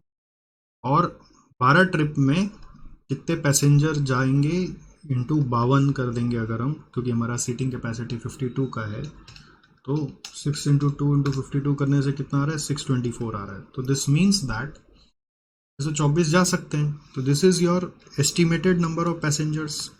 और ऊपर में आपको मैंने बताया था एक्चुअल कितने जा रहे हैं ना, number of passengers in a day दिया हुआ है, एस्टिमेटेड इतना जा सकते हैं जिससे कि ओवर क्राउडिंग नहीं होगा। अगर एक्चुअल में ज़्यादा जा रहे हैं, 720 जा रहे हैं, तो ओवर क्राउडिंग हो रहा है।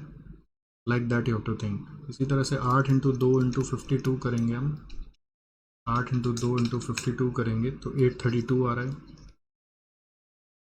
इस तरह से आप करो सारा, 6 इंटू 2 इंटू 42 करो यहाँ पर, ये 504 आ रहा है। 10 इंटू 2 इंटू 42 करो, ये 840 आ रहा है। 6 इंटू 2 इंटू 52 करो, 624 आ रहा है। 12 इंटू 2 इंटू 52 करो, ये 1248 आ रहा है। 6 इंटू 2 इंटू 42 करो, ये 504 आ रहा है। 12 इंटू 2 इंटू 52 करो, ये 1248 आ रहा है। तो इसको कंपेयर कर सकते हो आप, ऊपर से एक परसेंट बना लो, ओवरऑल भी परसेंट बना लो, तो पता चल जाएगा कि कहाँ पे ऑक्यूपेंसी ज़्यादा हो रहा है कि नहीं हो रहा है। तो इसका वर्किंग आप परसेंट में इंडिविजुअल बनाएंगे, सारा बॉक्स का अलग अलग, 624 बाई 720 बाई 624, तो यहाँ पे मेरे को लग रहा है ज़्यादा जा रहा है। फिर 640 से अगर हम कंपेयर करें तो ये भी ज़्यादा हो रहा है। फिर 624 यहाँ पे ज़्यादा नहीं हो रहा है, ठीक है, ज़्यादा हो रहा है तो प्लस लिख दिया, यहाँ पे ज़्यादा नहीं हो रहा है। फिर 504 ये भी कम हो रहा है, रूट बी में नहीं हो रहा। 832 है, 760 हो रहा है तो नहीं हो रहा। फिर 840 की जगह 680 है तो नहीं हो रहा। 1248 की जगह 820 तो नहीं है, यहाँ पे भी नहीं है। तो बेसिकली ये दो जगह ही रूट ए इन बिजी आवर्स में ओवर ऑक्यूपेंसी है। और अगर आप चाहो तो एक टोटल निकाल सकते हो, तो ये टोटल कितना होना चाहिए, 720 640 580 502, तो ये आ रहा है 2442, ठीक है, बिजी आवर्स का। 760 680 820 720 2980, दोनों मिला के आ रहा है 5422। और यहाँ पे टोटल क्या आ रहा है देखो, 624 504 624 504 2256 832 840 1248 1248 4168।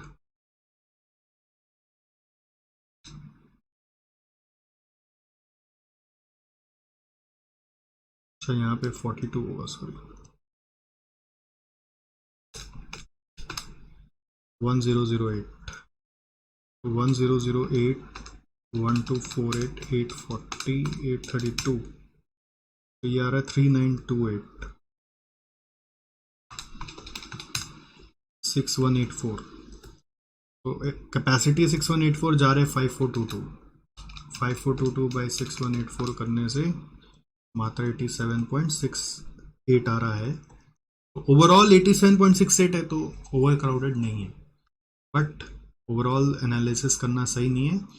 बिजी आवर्स में रूट ए में आप देखो प्लस प्लस मैंने लिखा, मतलब वहाँ पे ओवर ऑक्यूपेंसी हो तो रहा है, बाकी कहीं पे भी नहीं है।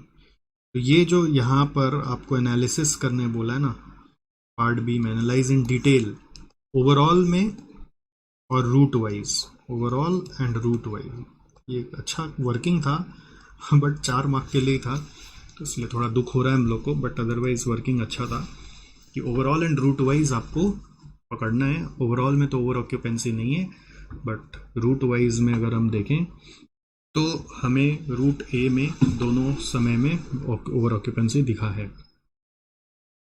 अब नेक्स्ट पार्ट में क्या पूछ रहा है, comment on intensity of over crowding for determining the performance. इसका आंसर हमने आपको ऑलरेडी बताया, इंटेंसिटी क्या है इसका, कि भाई साहब जो मैंने आपको बोला ना कि लेंथ ऑफ जर्नी पे बहुत डिपेंड करता है ये, और मेरे हिसाब से एक और डिपेंड करता है कि किस तरह के पैसेंजर ज़्यादा चढ़ रहे हैं। आपका इंस्टीट्यूट में खाली लेंथ ऑफ जर्नी के ऊपर बात किया हुआ है, बट मैं एक और व्यू पॉइंट दे सकता हूँ, type of passenger, category of passenger किस तरह का है, एज ग्रुप, डेमोग्राफिक बोलते हैं ना, एज ग्रुप क्या है, वो भी एक कारण हो सकता है। ऑलराइट,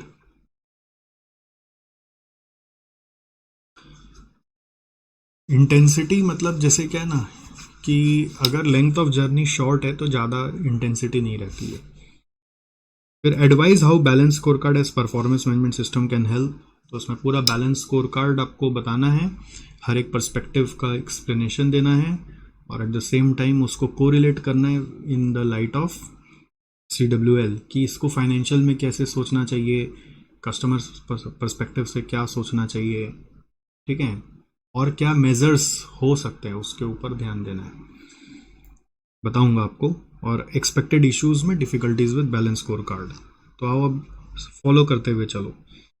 नेक्स्ट आप देखो, ये कैलकुलेशन पूरा जो यहाँ पे किया हुआ है वो मैंने आपको समझा दिया ऐसे। ये देखो ओवरऑल में 87.68 आया, और ओवर ऑक्यूपेंसी परसेंट में निकाला ना, सिर्फ ये 2 जगह आया, बाकी कहीं पे नहीं आया।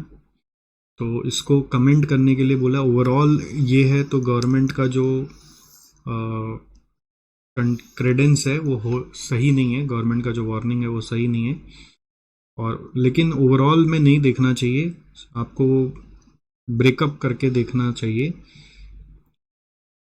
Because it is misleading.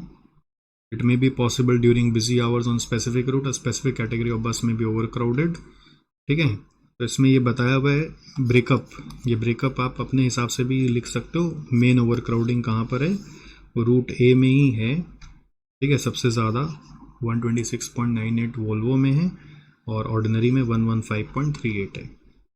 फिर इंटेंसिटी ऑफ ओवर क्राउडिंग एक यूनिक क्वेश्चन आंसर था यहाँ पे, जो नॉर्मली हम लोग को सिलेबस में नहीं पढ़ने को मिलता है। यहाँ पर ये बोला है कि ये बोल रहा है intensity in the form of dissatisfaction will be different and it depends upon the length of journey passengers are making. In shorter distance intensity will be less in comparison to long distance. तो यहाँ पे length of journey के ऊपर depend करता है, depends on length of journey, आप ऐसा बोल सकते हैं,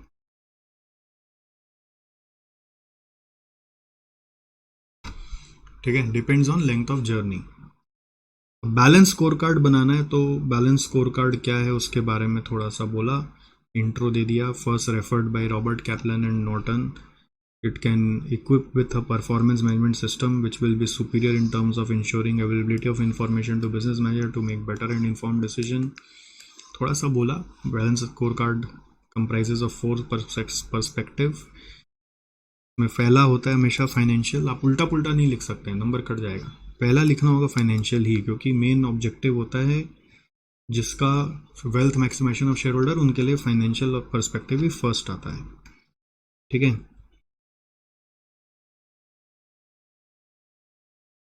maximising shareholder wealth is a long term impact, but currently यहाँ पर क्या हो रहा है कि ये लोग सिर्फ ROC पे फोकस कर रहे हैं.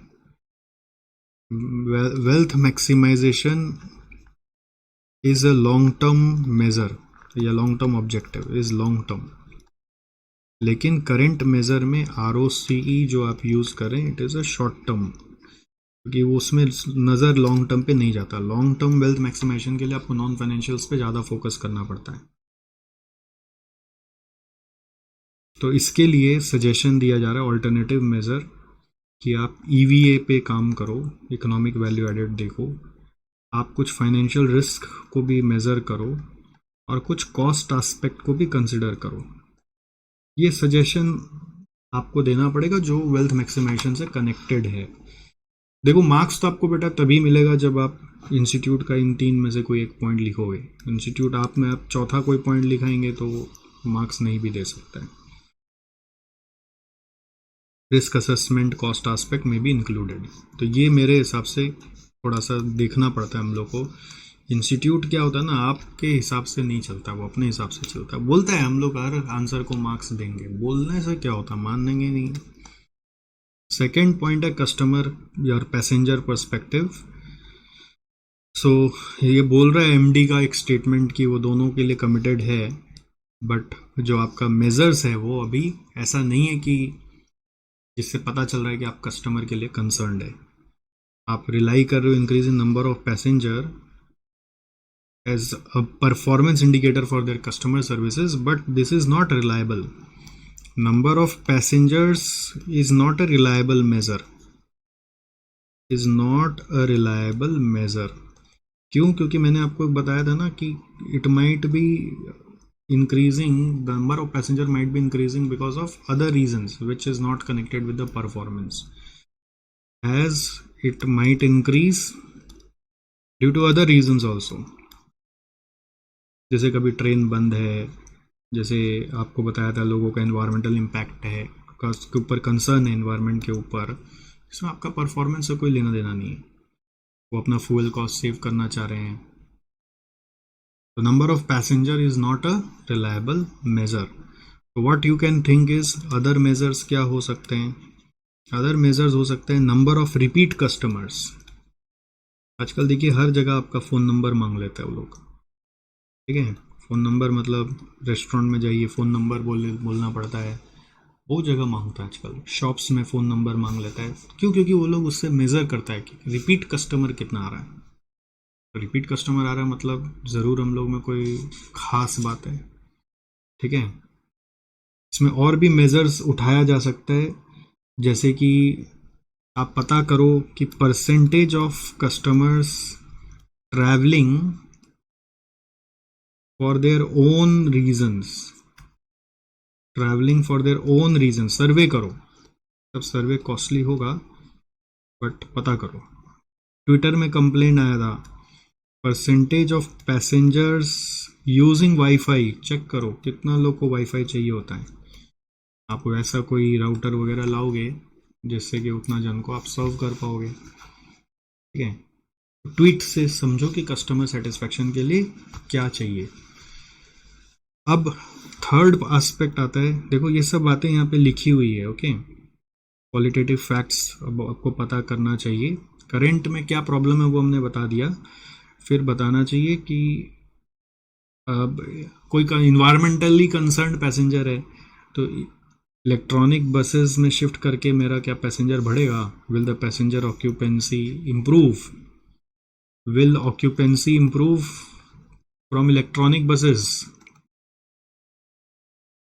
इम्प्रूव फ्रॉम इलेक्ट्रिक बसेस, ये बड़ा अजीब सा एक सोच है, बट हो सकता है इन्वायरमेंटली कंसर्न है तो लोग लगा चल इलेक्ट्रिक बस में जाके आते हैं, थोड़ा आवाज़ भी कम होगा, आराम से जाएंगे, ऐसा भी हो सकता है। सबका सर्वे करना पड़ेगा, it may be expensive but it will help.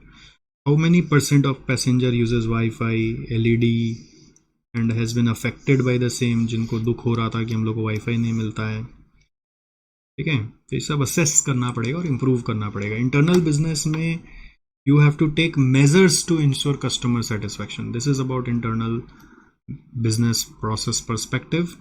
So you have to address the issues like reasons of overcrowding, आपको खोजना पड़ेगा। तो जहाँ जरूरत पड़े, हो सकता है कोई पर्टिकुलर स्टॉप से ओवरक्राउडिंग हो जा रहा है रुकने के कारण, वहाँ पे मत रुको, बस आगे निकल जाओ, है ना। कट सम स्टॉपेजेस, ऐसा भी हो सकता है, कट सम स्टॉप्स, ये मेन है। और भी मतलब reasons for all customer dissatisfaction, कि why wifi is not connecting.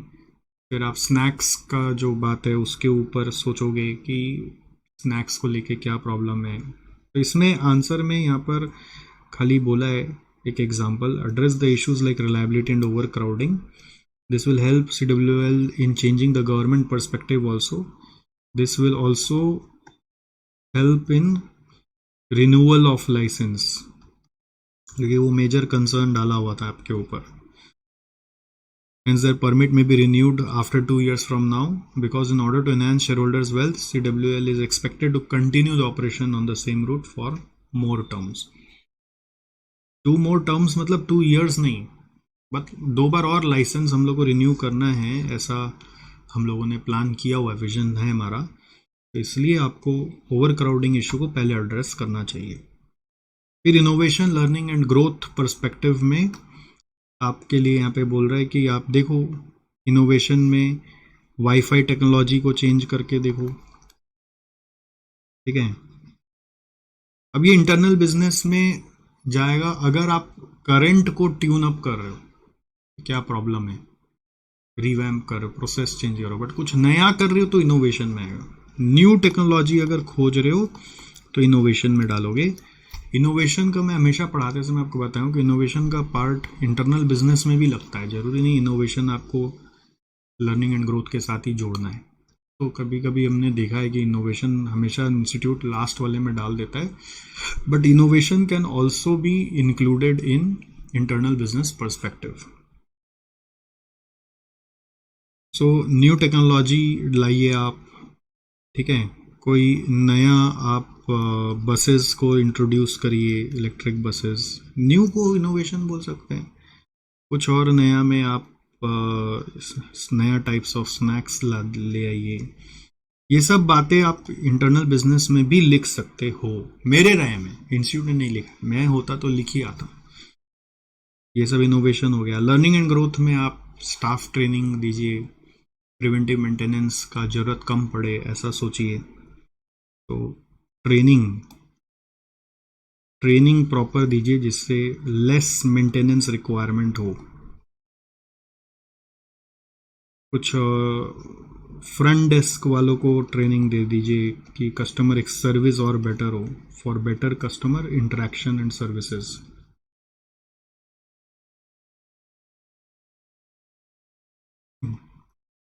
ठीक है,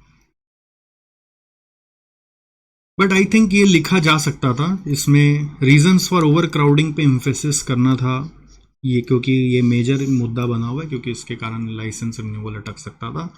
बाकी आप ये शायद इनोवेशन का बात कुछ शायद इंटरनल बिजनेस में लिख देते। इसमें मेन चीज़ क्या था कि जैसे करंट मेजर को गाली देना था और नया मेजर को बताना था। करंट मेजर ROC है, इसके ऊपर आपका ध्यान जाना चाहिए। यहाँ पे current measure number of passenger है, इसके ऊपर ध्यान देना चाहिए कि इसमें परफेक्शन नहीं है। अदर मेजर्स सजेस्ट करना था। अदर मेजर्स नॉर्मली हम लोग बैलेंस स्कोर कार्ड के साथ में सजेस्ट करते हैं, इसमें भी करना था। फिर आ रहा है, देखो इश्यूज क्या आ सकते हैं। तो इश्यूज में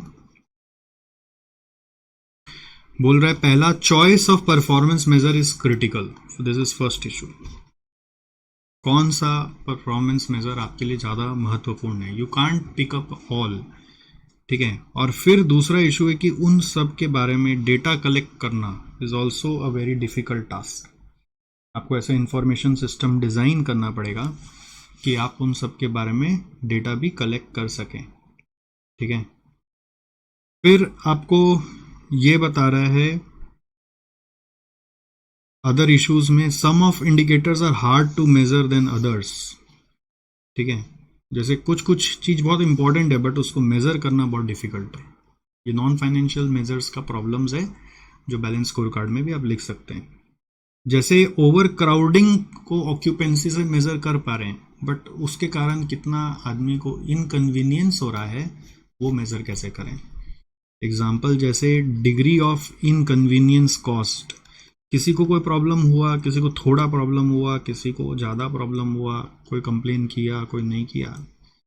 सो it's very difficult to quantify some of the measures and ऊपर से there can be cost of collection of information, ठीक है, and analysing such information, so that is also there.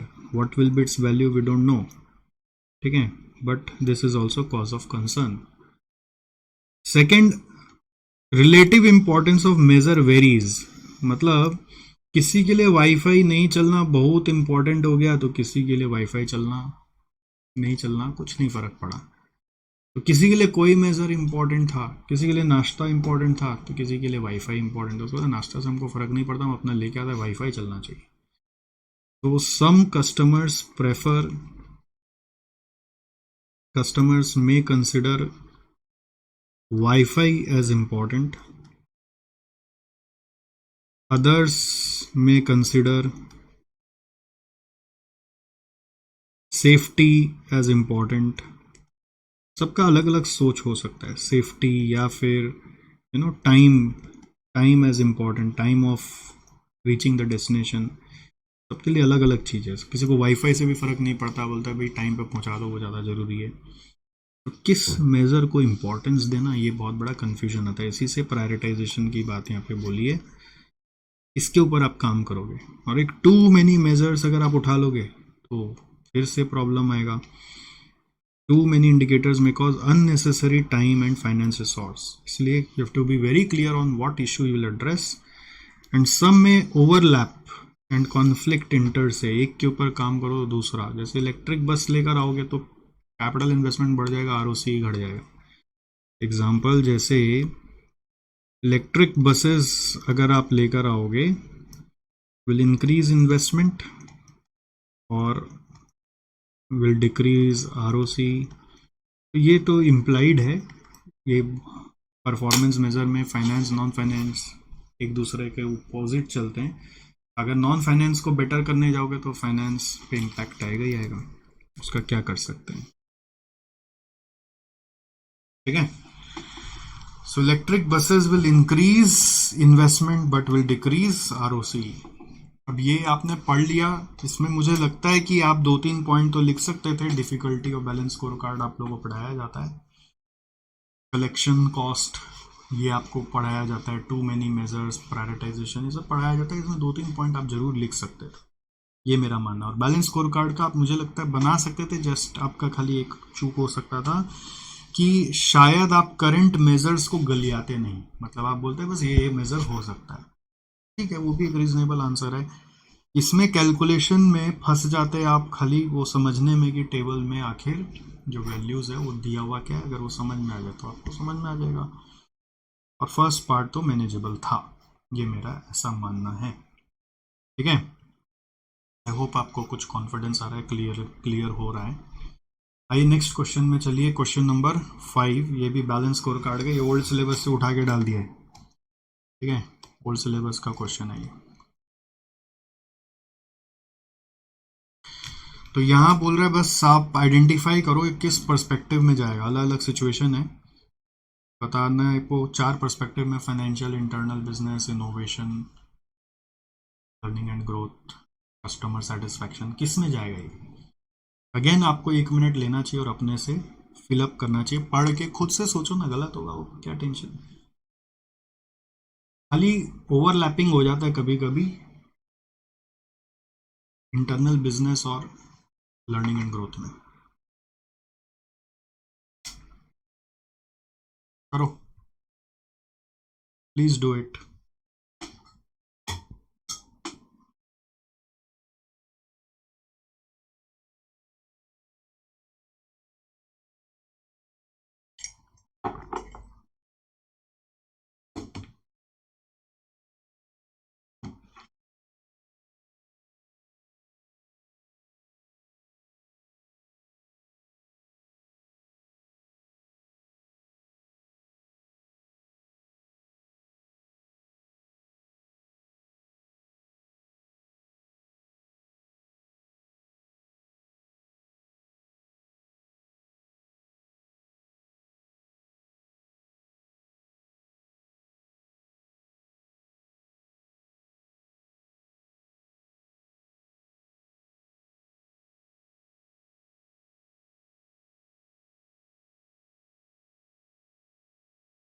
So first है courier company, 100% on time delivery सोच रहा है, तो ये कस्टमर सेटिस्फैक्शन के लिए सोच रहा है। फिर ट्यूशन सेंटर वाले इंटरनेट पे एक नई क्लास सेटअप करना चाहते हैं, तो ये इनोवेशन लग रहा है। तो इनोवेशन लर्निंग एंड ग्रोथ में आप डाल सकते हैं। फिर कंप्यूटर कंपनी सेटअप करना चाह रहा है service centre in all major cities for after sale support, ये इंटरनल बिजनेस लग रहा है। कस्टमर चाहता है लेस वेटिंग टाइम हो, हर जगह सर्विस अवेलेबल हो, इसलिए आप सेटअप कर रहे हैं। सेटअप करना मतलब ये इंटरनल बिजनेस प्रोसेस हो गया। गवर्नमेंट का टैक्सेशन डिपार्टमेंट सोच रहा है कंप्यूटर ट्रेनिंग दे दे सबको, तो ट्रेनिंग मतलब लर्निंग एंड ग्रोथ। ठीक है, 4 में 4 मिलना चाहिए आपको, प्रोवाइडेड एग्जाम में आना भी चाहिए, है ना।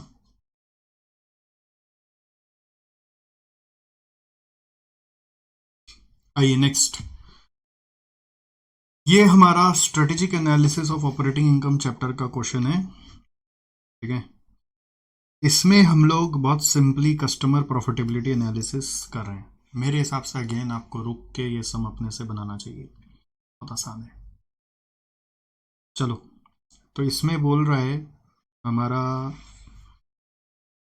2 कस्टमर है, एमटी और केजी, एंड 2 डीलर, 3 कस्टमर है।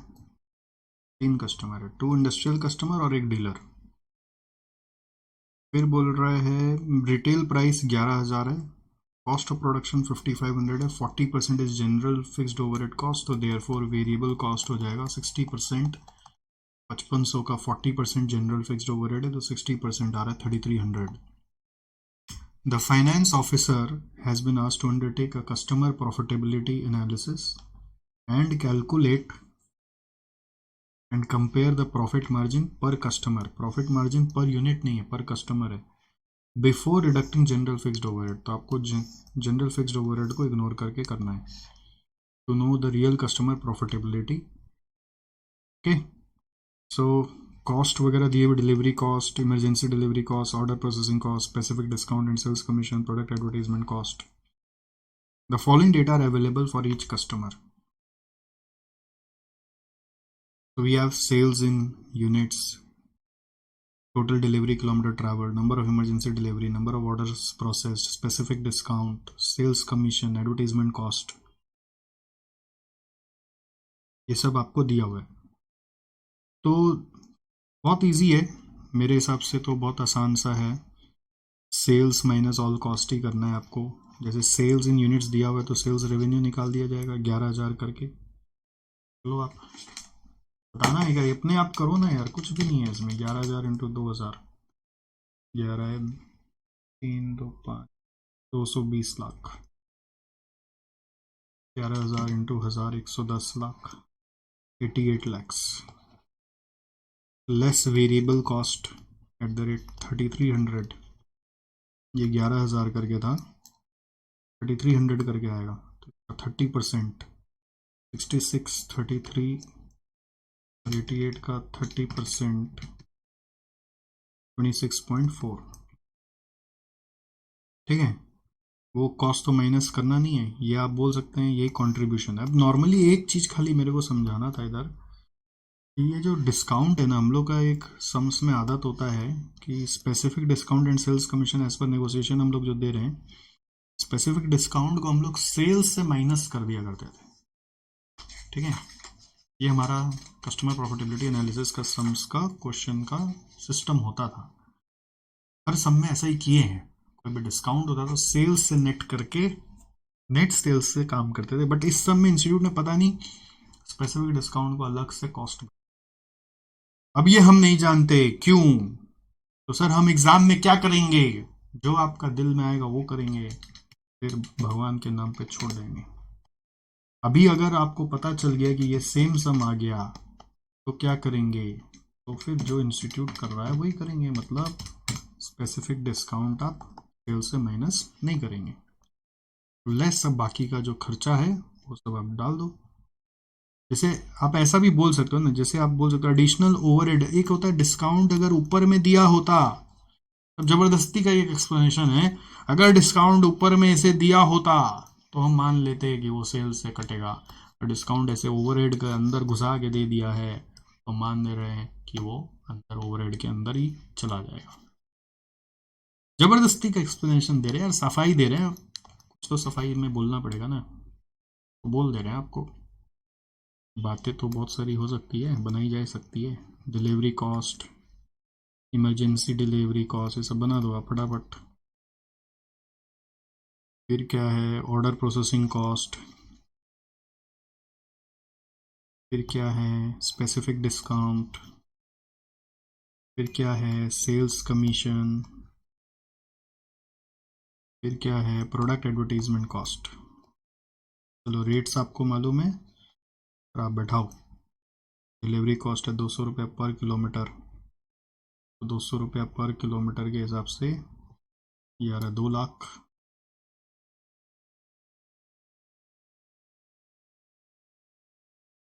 ये आ रहा 1.6, ये आ रहा 1.8। फिर इमरजेंसी डिलीवरी कॉस्ट है 21,000 रुपया पर डिलीवरी, 21,000 पर इमरजेंसी डिलीवरी, तो 42,000, 21,000, 0।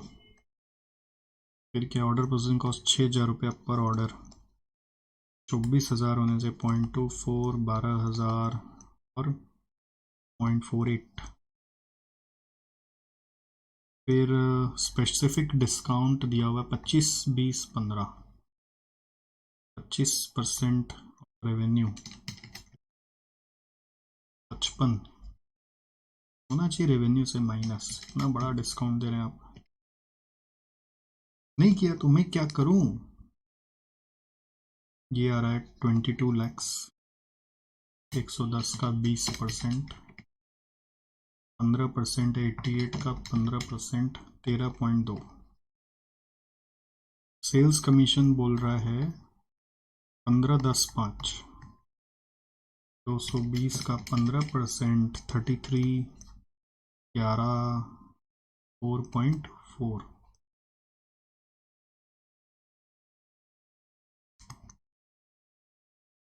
Product advertisement cost 8.75, 6.15, 4.3।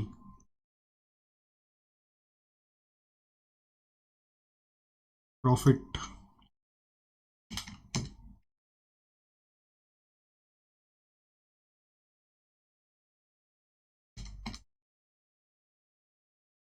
54.59,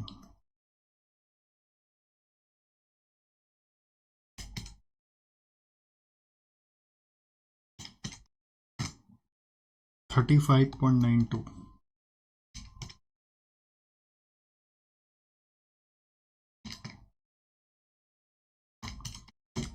मैं अपनी करेंगे 37.42।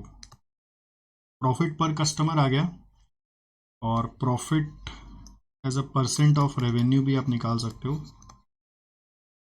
37.42 डिवाइडेड बाई 88 करने से आ रहा है 42.52, 35.92 डिवाइडेड बाई 110 करने से आ रहा है 32.65, 4.59 डिवाइडेड बाई 220 करने से आ रहा है 24.81। ठीक है, तो प्रॉफिट मार्जिन पर कस्टमर निकालना था। प्रॉफिट मार्जिन मतलब परसेंट में निकालना है कि अमाउंट में निकालना है, ये तो नहीं बोला था, दोनों में निकाल लिए। तो रैंक वाइज अगर हम अमाउंट वाइज जाएँ तो ये बेटर है, परसेंट वाइज जाए तो ये बेटर है ना। परसेंट वाइज ये बेटर हो रहा है कि 1 2 3 आ रहा है, अमाउंट वाइज जाए तो फर्स्ट वाला बेटर आ रहा है। तो यही बस एनालिसिस में लिखना है। एनालिसिस में since it comment on the results आपका 2 मार्क का ही दिया हुआ है ना, तो आप बहुत ज़्यादा लंबा कमेंट नहीं लिखोगे। रिजल्ट में यही बोलोगे कि भाई साहब प्रॉफिट के हिसाब से तो वो सही है और परसेंट के हिसाब से वो सही है। So which is most profitable customer? MG brothers जो डीलर है is most profitable from profit margin view point,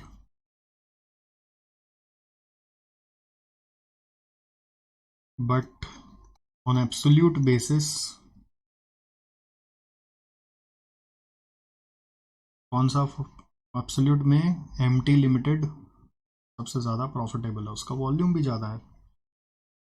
MT limited is most profitable, volume भी ज़्यादा है। मतलब एक्चुअली क्या है ना, 80-20 एनालिसिस अगर आप करोगे, कुछ कस्टमर होते हैं जो कम वॉल्यूम लेते हैं बट ज़्यादा प्रॉफिट देते हैं, तो वो MG ब्रदर्स है। ज़्यादा वॉल्यूम से ज़्यादा प्रॉफिट आएगा ही अब एब्सोल्यूट अमाउंट में। अगर कंट्रीब्यूशन रेशियो से देखोगे तो हाईएस्ट कंट्रीब्यूशन भी किसका है? सबका सेम 70% है। ऐसे amount wise of course first वाले का ज़्यादा है, बट सबका परसेंट में सेम है। But profit percent wise MG brothers most profitable है। कम रेवेन्यू से आपको सबसे ज़्यादा फायदा वही दे रहे हैं।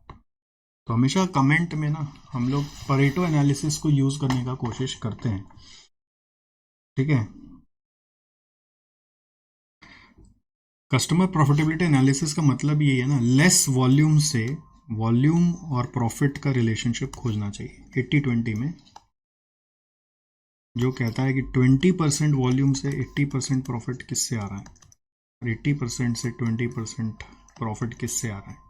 तो कौन सा कस्टमर ज़्यादा इंपॉर्टेंट है? ये कस्टमर ज़्यादा इंपॉर्टेंट है जो आपके लेस वॉल्यूम से ज़्यादा प्रॉफिट दे रहा है। तो लेस रेवेन्यू से, लेस वॉल्यूम से, देखो ना 800 का वॉल्यूम से हाईएस्ट प्रॉफिट परसेंट वो निकाल के दे रहा है आपको, ठीक है। तो इस तरह से MG ब्रदर्स सबका सबसे बेस्ट यहाँ पे माना जाएगा।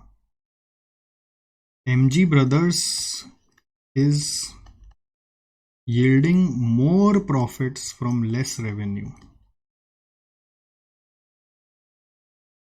from less volume. So this is most important customer. This customer is most important customer for us. ठीक है बच्चे, देखो ना कमेंट में ऐसे थोड़ा शॉर्ट में लिखा है लोग, कंट्रीब्यूशन मार्जिन 70% है सबका, लेकिन MG ब्रदर्स मोस्ट प्रॉफिटेबल है। तो लॉजिक नहीं लिखा मैंने, लॉजिक लिख दिया। 80-20 एनालिसिस से लॉजिक पकड़ लो। हालांकि एग्जैक्ट 80-20 नहीं हो रहा है, बस ऐसे ही लेस वॉल्यूम से कौन सबसे ज्यादा प्रॉफिट दे रहा है वो हमने देखा। हुआ? I hope you got the idea. And with this MTP में 22 का जितना नया क्वेश्चन था वो मैंने करा दिया, ठीक है। चलिए बधाई हो, खुद से करने का कोशिश करो। देखो 2 क्वेश्चन नया लगा मेरे को, तो बाकी तो लगा मेरे को कि कर सकते थे, बट मेरा कमिटमेंट है कि नहीं, बच्चों के साथ रहना है, पूरा करा देना है, तो मैं करा दे रहा हूँ आपको, राइट। चलिए बाय बाय, सी यू।